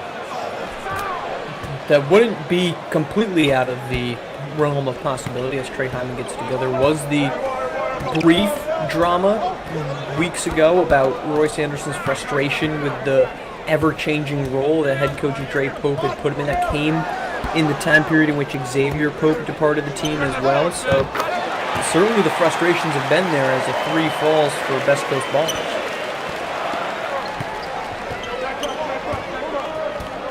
Caden Shipp, number 2 ranked player from a year ago, at a brief moment was the top ranked recruit in the, at the time, called junior class. He's drives to the hoop here. He is leading the league for Bay Area, 13.5. Step back jumper, gets it to go, showcasing just why he was considered the top prospect entering last season. Of course, ended that behind Trey Turner, behind Lace Darius Outlaw. They get whatever they want right now. Pulling for 2. Yeah. That's a timeout. Best Coast Ballerz down 8. We'll step aside late first quarter. Best Coast Ballerz needing to win at home against Bay Area.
We're back here in Santa Barbara, California. The beach in the background, the rivalry, the divisional rivalry in the Pacific Rim, a division, Rick, that you've considered to be, what was it, the division of the group of death? Is that what you called it? Man, that sounds so lame. No, it's the Death Row division. What are you talking about? Death The Row. group of death. Well, that's a FIFA. God, That's a what kind FIFA of World Addams Cup family, approach. the Addams family episode are you talking about, man? Adams family. I'm not sure if I'd classify that as divisional, as Mullins is called for the foul. But Pacific Rim Division, Best Coast Ballerz at 18-9, Bay Area at 18-9, Showtime at 17-9, Asia Pacific currently the 8th seed at 12-14. The lone non-playoff team, Oceania, who is now officially not even yet, I guess, mathematically eliminated. So in theory, they could make a run back. Unlikely, but we could see 4 teams. At the very least, we'll get 3 as Sean Hyman gets his first free throw to go. But a divisional rivalry nonetheless. 2 teams that have no love lost for one another for good reason. I think it's safe to say. And you know what, Mark, I think it's also a good matchup of, you were talking about it earlier, the question for Best Coast Ballerz going into the playoffs and really all season has been, can they do it without a true number 2? Whereas the question for Bay Area is, how do they get all of the talent to mesh together and work together, which both teams have done a great job of overcoming those, normal concerns that come with the different rosters they have. So that's another interesting matchup you've got, just in the 2 styles of the rosters. Best Coast on to that 8-point lead. Of course, these 2 teams met on opening night up in the Bay Area. Bay Area Breakers came away with a win as Lace Darius Outlaw called for his second foul here. Now, first quarter, rarely do we see too much foul trouble, but Outlaw staring down a little bit of his own. We'll see if there's any changes on the horizon from head coach Aaron Murray to try to maybe potentially avoid that. But, of course, that was an 84-75 Bay Area win. Royce Anderson, Ronnie Shanahan, 14 apiece. Trey Hyman, the aforementioned Xavier Pope, had 13 as well as Katie Shipp. So an offensive showcase and a tough night for Darius Outlaw, 16 points. Tough night, at least compared to what he's normally doing. Mike Williams just 14 in that game as well. So far cry from that opening night roster. Plenty of change. Two big pieces on each side, no longer here.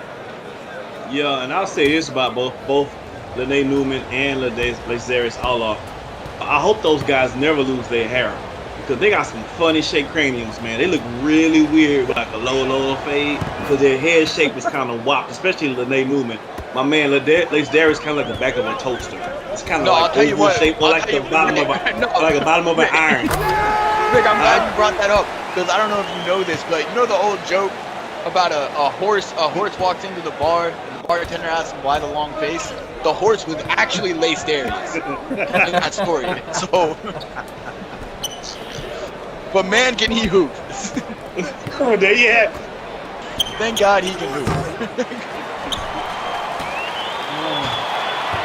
Back to you, Marsh. No love lost between you two, I can tell. My goodness. Sean Hyman, the hop step into the midi, gets that to go. A couple 17-year-olds catching strays on this one. Not even strays, these are direct shots. What am I talking about? To the rack again. Landon Cole, and he had two before a timeout, two more. 9-point game here. Best Coast Ballers, not only are we getting a very diverse offensive attack, but their defense continues to stifle, playing quite well. Sean Hyman trying to get going, and he powers this one home. A massive dunk over Akil Huber. Is that allowed? Is that allowed? Sure hope so. This isn't the 1960s. Technical foul. Technical foul. Hey, speaking of Sean Hyman, is he in a dunk contest? Have we decided? Have we made any announcements yet? Or those, Marshall, are you holding out for me? Tell me now. I'm not the only source of information in this world. I may have some sources. I'm not the only one that delivers information, however. There'll be a league announcement. I don't believe we've heard that from the league. That'll be on the horizon in a few weeks. It's the first quarter coming to a close. Sean Hyman now banks this one in. The Tim Duncan style shot from the Adam Sandler post corner. 22-17, Best Coast Ballers on top by 5 at home. Pacific Rim divisional rivalry on the line. Death row, baby.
Welcome back, Santa Barbara Bay Area trailing Best Coast Ballers in a Pacific Rim divisional matchup. Asia Pacific, of course, as scores coming in throughout SimWorld Hoops. They get a much-needed win on a night that the ATLiens won as well. They beat the Indy Stripes 75-65. I think that can almost square away the season for Indy Stripes. Of course, again, all this not mathematically out, so some wins could occur, but that drops them now 2.5 behind Bad Boys, but maintains Asia Pacific ahead of ATLiens for that 8 seed.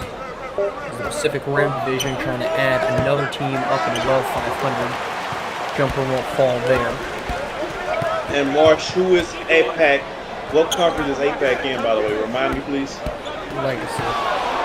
Or excuse me, No, Legend. Legend. Yeah, they on Murderer's Row. Oh, good steal. The steal is good. The bucket not, however, as Best Coast Ballers continue to stifle this Bay Area attack. Bay Area came in as one of the league's best offenses, but they have not looked that way tonight. 4th in the league in points per game. Struggled their way to 17 in that opening 8 minutes. You know, and I want to give Best Coast some love because defensively they play really good man defense. They're not a great individual defenders. They're a good team defense, and they don't have to switch. They can stay with their man. That's what makes them tough to guard because there's no mismatch defensively as they just play good defense just now. Landon Colton had a good opening quarter. He had 7. Can't get this to go. Finally, the two-handed slam. Best Coast Ballers pushing the lead to 10. Austin Ajavon, gets the bucket.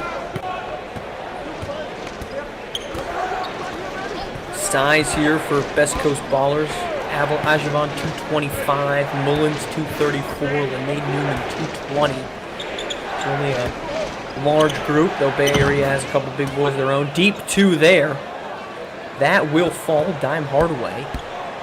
Hardaway's, came into this team very highly regarded during the summer. He hasn't quite blossomed. He's been the 6th man for the Breakers, but hasn't quite erupted into a 6th man of the year type of role, as Colton can't get that to go after a good first quarter. Just 5.4 points per game for Hardaway off the bench. 43% from the floor, though he does shoot 45% from deep. Yeah, Diamond's another one of those players like Royce Anderson. He's one of the second shot. He was one of the better players in the summer league. I mean, I've said it, and then I'll say it now. He has the best layup package in all of SimWorld. He's just one of those players there's a lot going on. He's coming off the bench. He don't get as much touches as he should, and so it'll be interesting to see what he does next season as well. Star-studded Bay Area squad. They took the approach of loading up on rosters. I think it was talked about on multiple podcasts before the season that depth of talent could hurt the individual statistics of every single one of these players out there. Certainly Hardaway one of them. Though they still sit at 18-9, and a chance here to lock in close to that 2 seed. And on cue, a nice bucket there. Ricky O'Neal off the bench, 5.7 points per game. He's been rolling. He's now in his 13th game with the Breakers. Timeout called for Best Coast Ballers. The lead down to 6. A quick 4-0 run. 4.5 minutes to play in the second quarter.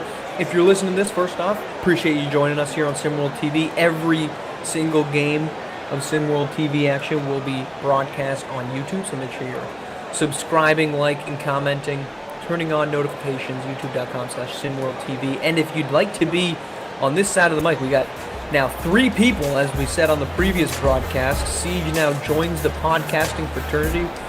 Rick, you're already part of this, myself as well. If you're looking to join that type of fraternity and join the SimWorld Sports Media team, feel free to apply. Applications are open on Discord, discord.gg/SimWorldNBA. Bam.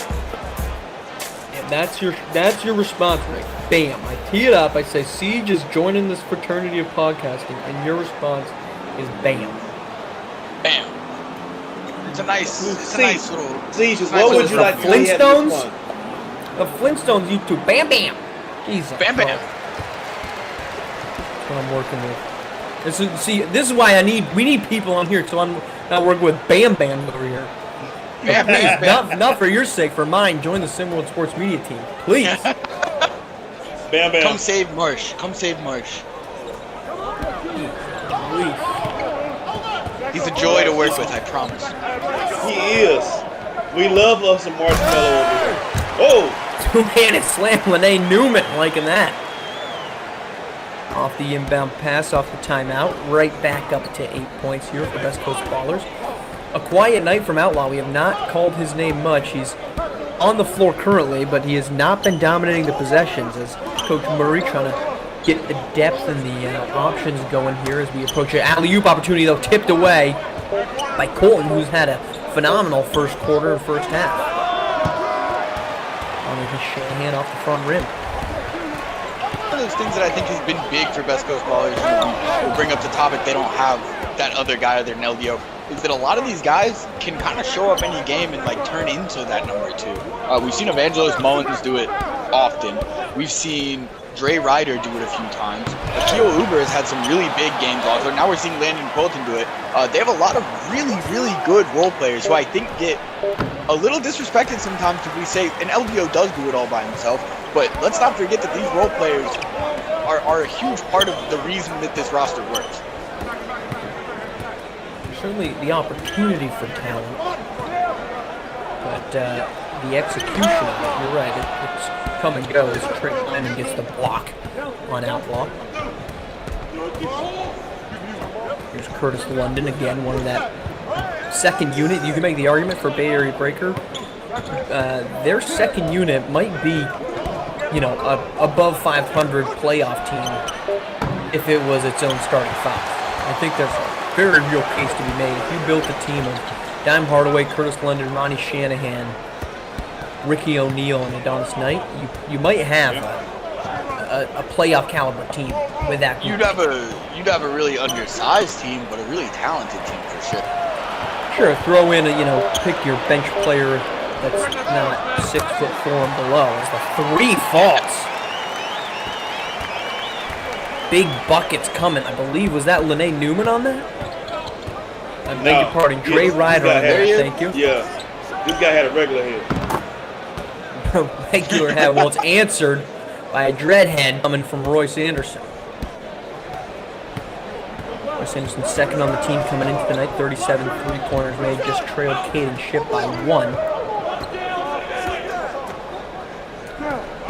Now, as we approach this one, we had the upset of ATLiens. There's another 3 falls. Dre Ryder back-to-back buckets.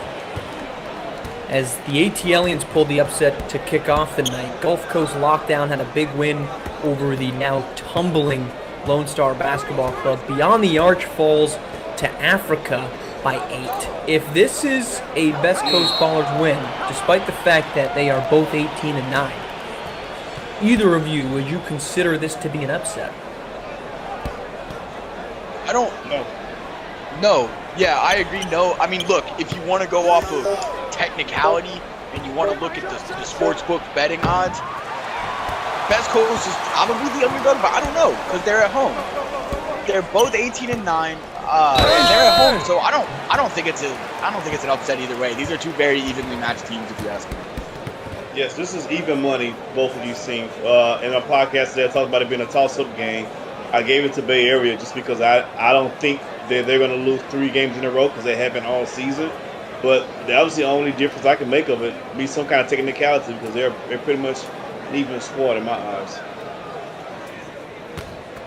Well, they're up by 11. This will be their largest lead of the game thus far. Chance to push it to 12, potentially 13 as well. First one's up.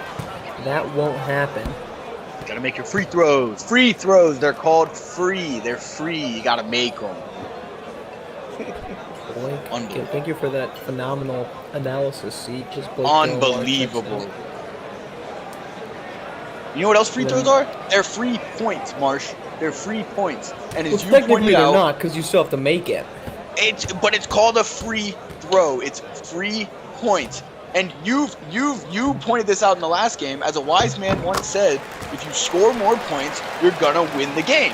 And those are free points to add to that. So you just gotta make it. You gotta make it. Now the G League, to lend an eye towards professional sports and work here at the amateur level, they have implemented one free throw per foul shot. So if you got fouled on a 2, you shoot 1 for 2. If you get fouled on a 3, you shoot 1 for 3. Should that approach, do you guys feel, will be an appropriate implementation in Simple Hoops? Sounds stupid. Yeah, I don't like it. It It feels Sounds stupid. Yes. It's an encouragement to foul. It's an encouragement to foul. Because okay, so it's a 2-point game. They're going for they go for a bucket. You foul them really hard. They get 1 free throw. Correct. It's an encouragement to foul. And I don't like it. Encouragement to I don't foul like it. because they get 1 shot to tie it and not 2? Well, it's slow. No, I'm it's saying slow they're now. down 2. Say they're down 2, right? And they're either going for a 3 or they're going for the bucket for the tie. You just foul them really hard. They're not gonna make it, and they're only gonna get 1 shot. That's the game. Well, that's no different than it is currently.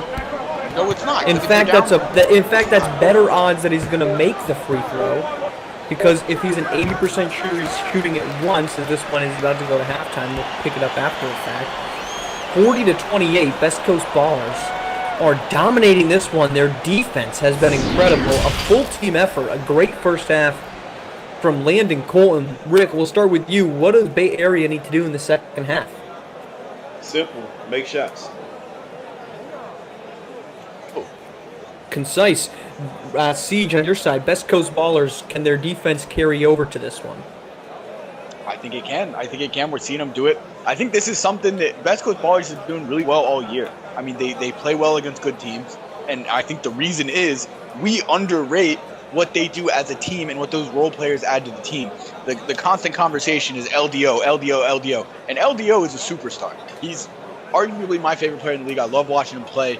That being said, I think we don't give enough credit to the guys around him. Defensively, what they do, around LDO on offense, none of them are stars. A lot of them wouldn't be starters on other teams, but they get the job done.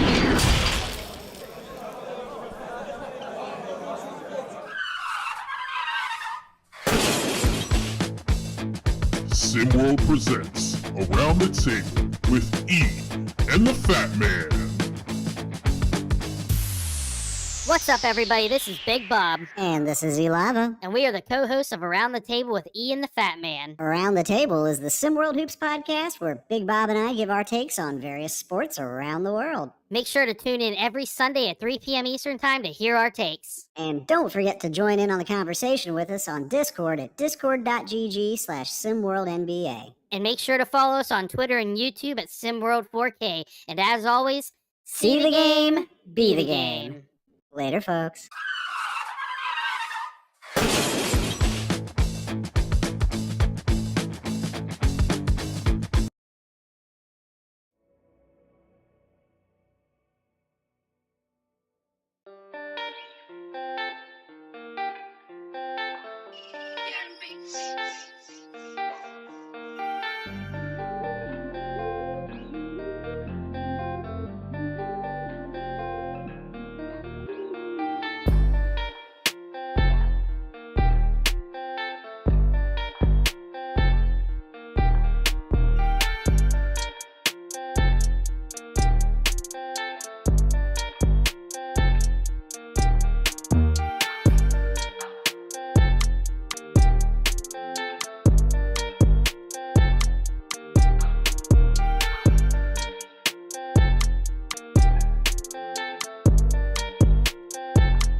Welcome back, Santa Barbara, Sassy Marsh. California. Second game of our SimWorld TV doubleheader. Best Coast Ballers on top by 12 in a Pacific Rim divisional matchup, divisional rivalry. First place in the division, second place in the conference on the line as a pull 3 there to kick things off to the third quarter for Bay Area. Best Coast Ballers, phenomenal defense in the first half. A inefficient first half from Lace Darius Outlaw, 4 of 11 shooting.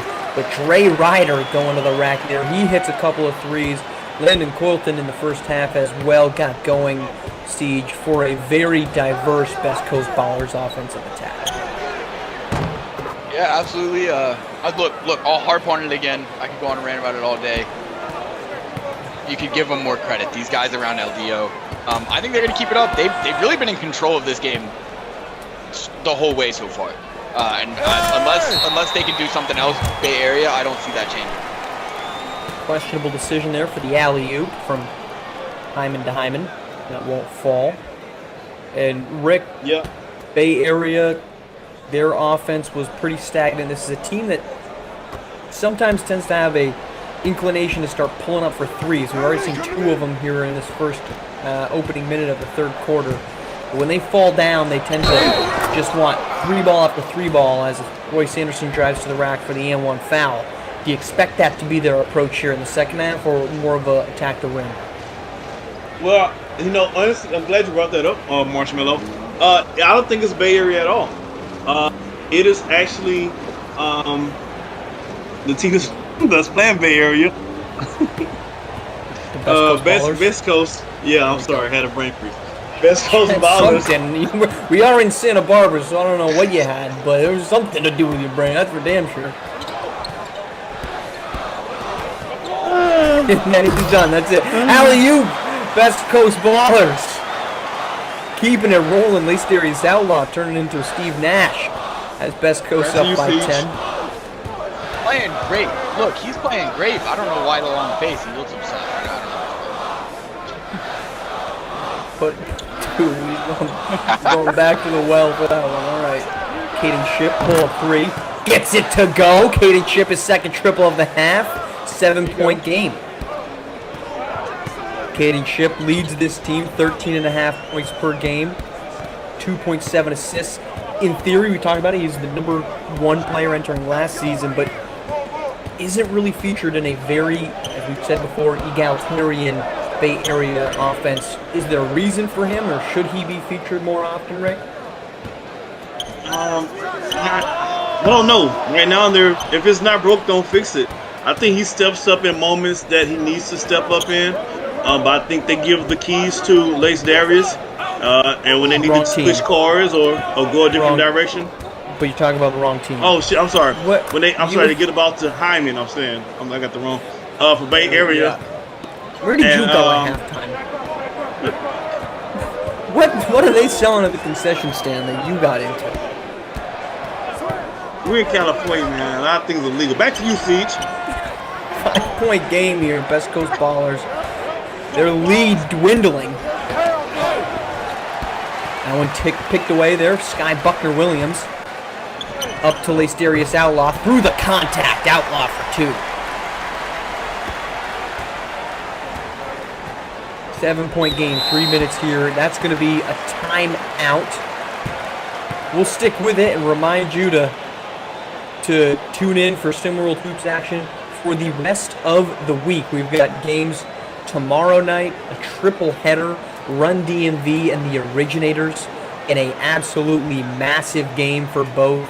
Run DMV has an opportunity there to pull even statistically with Beasts of the East, and Originators looking to rebound from that loss earlier today against the ATLiens. That's at 7 to 8 p.m. Lone Star basketball. Southeast Select Lone Star playing host in Highland Park, Texas.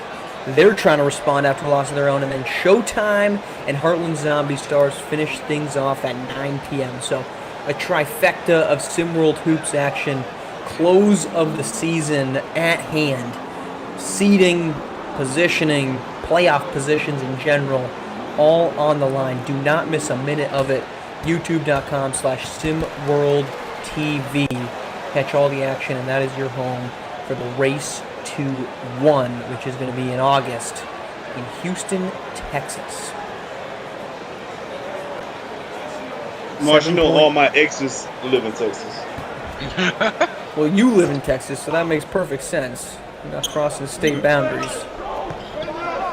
Probably some there's probably a legal reason for that, but it's not something we need to dive into. There's Caden Ship. Pull up jumper for Dime Hardaway won't fall. The second unit coming in here. I thought Dime Hardaway was going to be so good this year. I'll say that. And maybe it is just the roster, a lot of talent. But I thought Dime Hardaway was something special. And he still could be. Now, we've said it, 45% shooter from deep. He leads the team in assists, 3 per game off the bench. An incredible layup package on hand right there as he goes after Austin Ajervon for 2 points. Certainly has showcased the ability to be good when he's been on the floor, but the minutes are just not there when you're playing behind Royce Anderson, Caden Ship, previously Xavier Pope, and then the additions of Adonis Knight and Ricky O'Neal here during this year's season as Trey Hyman draws a foul on Dre Ladder. And they need more of that. Trey Hyman, but to go all the way to what I was talking about earlier, it's Best Coast. What they're doing, they're making shots. And so you're like saying, of course they're making shots, they have the lead. But you make shots against this team and you get back on defense. Their best offense is transition basketball. When Bay Area isn't in transition basketball and can't take advantage of transition, they're not the same team offensively. And that's why Best Coast is almost getting a 2-for-1 when they play offensively, because they're slowing the tempo down, they're making shots, which is now allowing Bay Area to get transition basketball. And that's why it's important, right, for their defense to be efficient so that you're not going up against a set defense every time, correct? Yeah. And, Bay Area's not playing bad. Their defense is not even bad. Best Coast has made some tough shots tonight. I mean, all of them made some very tough shots. I think Bay Area just want to hang around. Coach Pope just wants to hang around until about the fourth quarter and see if he can sneak one out. Darius Outlaw gets a screen to the rack, right past Sean Hyman. He gets that to go. And Darius Outlaw, for as much as he has had his efficiency problems, when he has been taking what the defense gives him, there may not be a better player in SimWorld Hoops as they miss the open cutter, but they find Ricky O'Neal for 3, and this is a 4-point basketball game. Ricky O'Neal and Ronnie Shanahan. That's a really great name. Yeah, it really is. And him and Ronnie are 2 of the better, I think, bench spark plugs that anyone got in the league. I love what they do coming off the bench. Both exceptional athletes. Ricky O'Neal, phenomenal 3-point shooter, 52% from the floor. He wants another. Can't get that to go off the front rim and out. Ricky O'Neal, very competent signing, the Oakland native, as they're keeping it in the Bay Area roots here for this group. And truthfully, Santa Barbara, not terribly far away, obviously top and bottom of the states, but 2 teams that very familiar, players very familiar with one another from the SimWorld Hoops circuit and otherwise. So a lot of familiarity, though, breeds competition in this instance. As Dime Hardaway driving on Lace Darius, gets it to go, the tough one. And they're climbing on back in it. What, Marsh, is the most fun you've had in Santa Barbara? Can you recall? It's whenever Siege takes us out for dinner. He's always got the impeccable restaurant knowledge. As Lace Darius Outlaw gets his 3rd straight layup to go.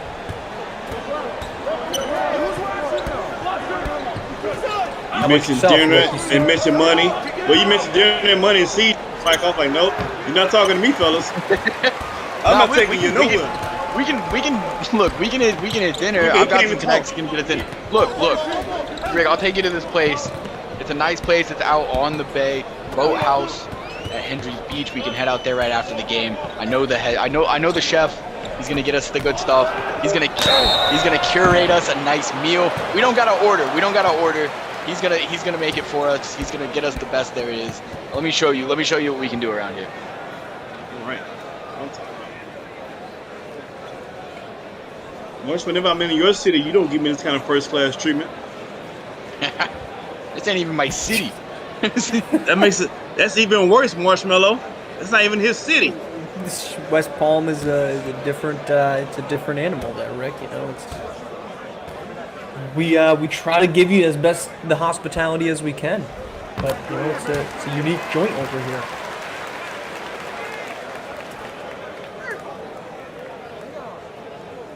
First layup there after the foul called on Ricky O'Neal since he were to the line. Excuse me, Jazeel Wright Johnson, I beg your pardon, at the line. It's the second to go, and that'll be really a killer of the momentum here for Bay Area as they were making their way downtown, walking fast, faces past, and they're homebound. 10-point lead.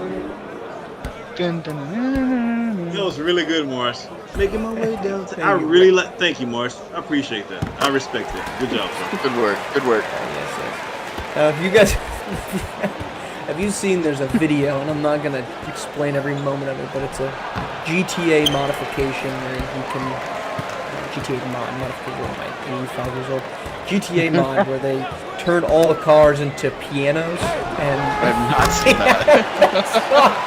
Oh my goodness! It is. Yeah.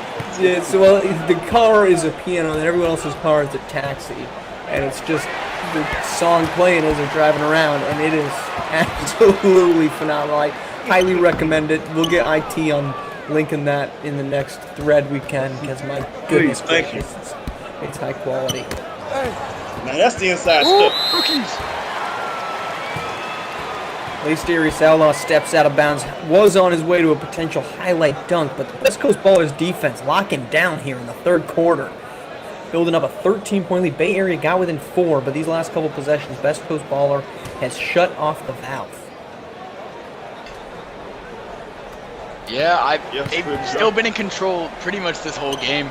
Bay Area made a little run, got it close. The game's not over. There's plenty of time, but I think this guy right here, Caden Shipp, needs to take over a little bit if they're going to have a chance to make another run at him. Royce Anderson locked up by Wright Johnson. Pull up 3. Gets it to What go. happened here? Jesus. Royce Anderson. Caden Shipp getting some threes to go. Alley-oop to Lene Newman. 2 more. Outlaw to Newman. The duo that linked up plenty of time a season ago, rolling on into season 1, doing the same thing. They are definitely ahead of the rest.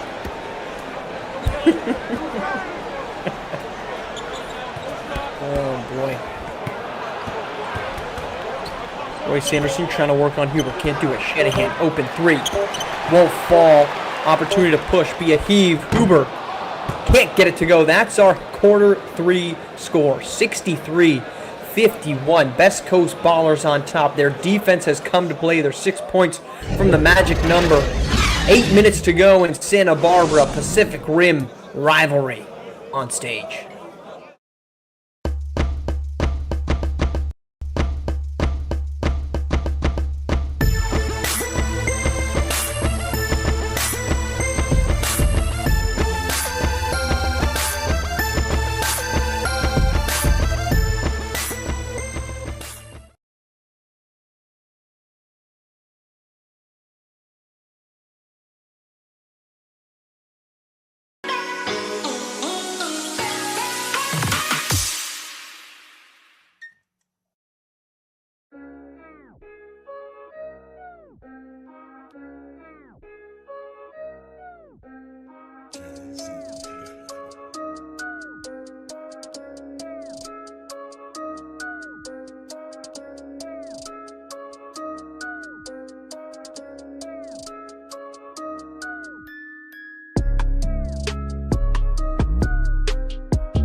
We're back, fourth quarter action. Santa Barbara, Best Coast Ballerz, a stout defensive effort down the stretch of that third quarter, leading by 12 over Bay Area. They locked up after the game, got within 4 points, but their offense came up, their defense came up big, and Laced Darius Outlaw went on a tear down the stretch. They're up 12.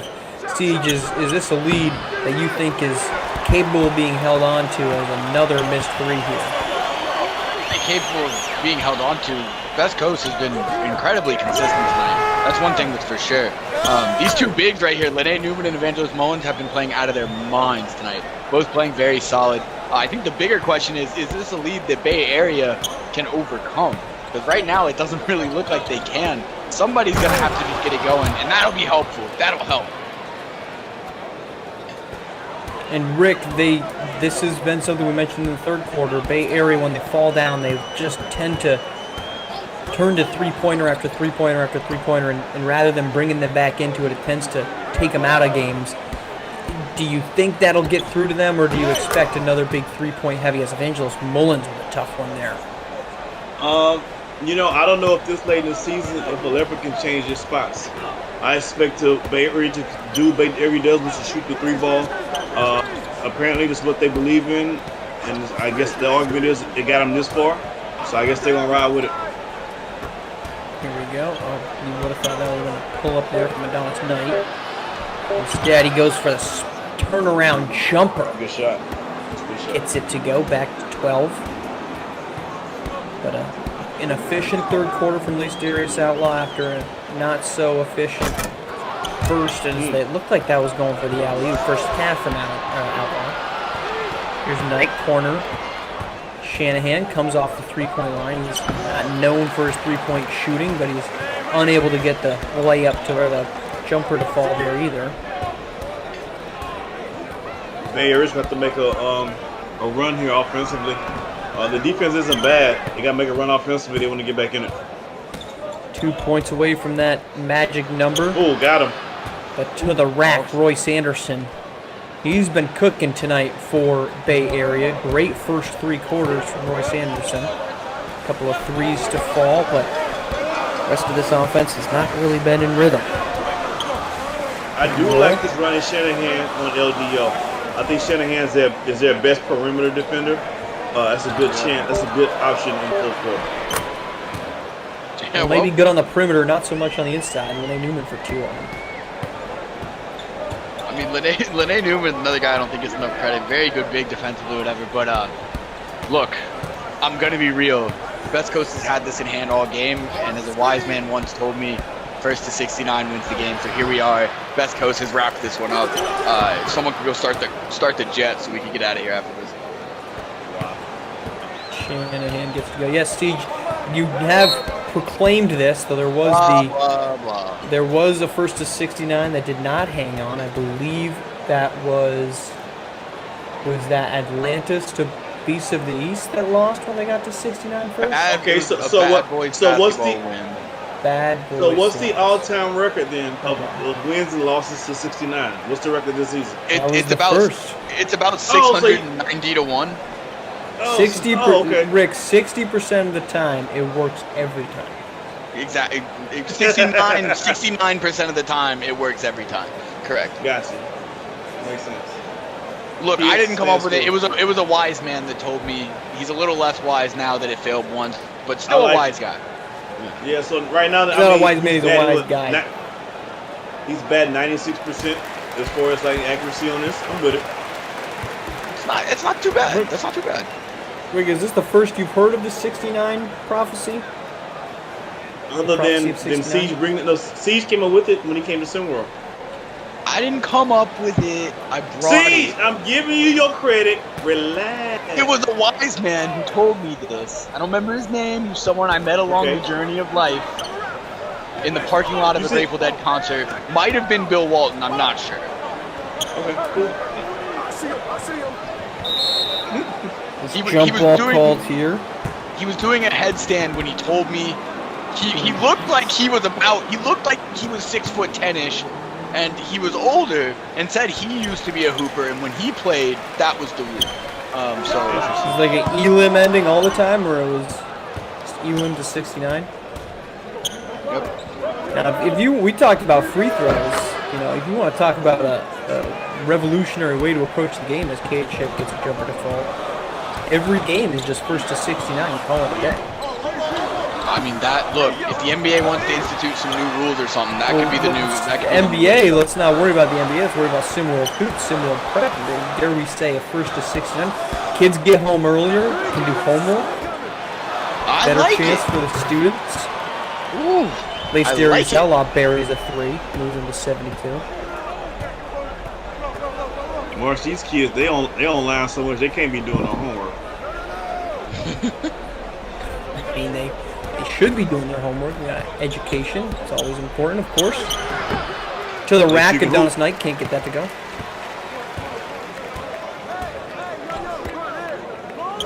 $11-point game, under 4 to play, and Lace Darius Outlaw, another big bucket. He has been dominant in this second half. 5 straight points for Best Coast Ballers, and the lead back to 13 with 3 minutes to play. A pivotal game. That 3, though, answered. Adonis Knight gets it to go, and we're back to a 3-point game. Adonis Knight just a 27% shooter from deep entering tonight, but he gets a big 3 there. Ship continues to be efficient, but Lene Newman has been on point here in the fourth quarter to answer the bell. Well, Marsh, it looks like Best Coast and, of course, Lene Newman and Lace Darius are headed to a win tonight. Now, keep in mind, or keep an eye on, we should say, Best Coast with this win, assuming they hold on in the last 2.5, is 12 points. Nope, keep it 12. They would be 19-9. Southeast Select would be a half game ahead of them, and they would be playing. Southeast Select would be tomorrow night. So there is a very real possibility if Southeast Select does not win tomorrow night, that they could fall to a 19-9 tie with the Best Coast Ballers. So first place in the Legend Conference, just like the Originators in the Legacy, the first seed in the Legend Conference is not decided upon at this point in time. It's murderer's row, like I've been saying all season long. You can lose one more game. I think between 2nd and 6th, there's like 1 game separates them. Like it's still a dogfight out there. Indeed. In that game tomorrow, we talked about it earlier. That is going to be Southeast Select and Lone Star, another team that's trying to kind of steady themselves. As off, we're going to step aside after the 3 seconds. We'll be back after this.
We're back 78-64. Best Coast Ballers with a massive win here, or at least on their way to it against Bay Area. They win this, they'll move to 19-9. We mentioned Southeast Select, who's in action tomorrow against Lone Star, who's facing a must-win situation of their own. Yacht Club sits right on their tail, so there's a very real chance Lone Star, who at one point appeared to be destined for the top seed, could fall all the way to number 7.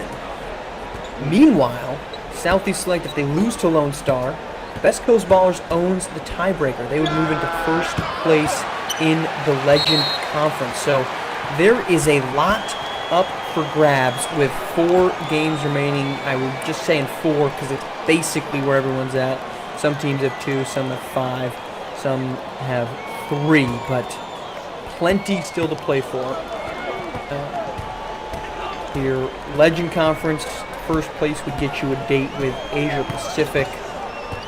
Meanwhile, Originators, Rocky Mountain battling out for a Legacy Conference first. That gives you Bad Boys, and I think it's pretty easy to stay with one of the better. Lace Darius, Outlaw, better than most. Pretty. He's showing the whole repertoire tonight, Marshmallow. The whole repertoire. And on that Murderers Road Conference, you don't want to see APAC first round either. They're not a walk in the park. They're not the pretty. They're not the easy date that you want to try to get lucky on first night with. That's not them, not at all. APAC is a very complete team. I actually really like what they got going on over there. They have a slew of very versatile players, guards, forwards. Steven George is a much bigger defensive impact than he's ever given credit for. Guys like Victor Soto come out there and show out. I mean, they're deep and they're versatile. They are a dangerous team at that 8th seed. Couldn't agree with you. Winners tonight. And one loss elimination, really. Go ahead. Yeah, sorry, Rick. And on the central playing field. So that's when the real balling comes out. There's no more advantage of I'm in my city, I'm not in my city, I'm sleeping in my home, but everybody's at the same disadvantage. So all there's left to do is ball now. So you're going to see the real hoopers show up in the tournament because there's no advantage now. It's just about who got the best ball skills. Well, Best Coast Ballers will be rolling for this one. 80-66, Bay Area.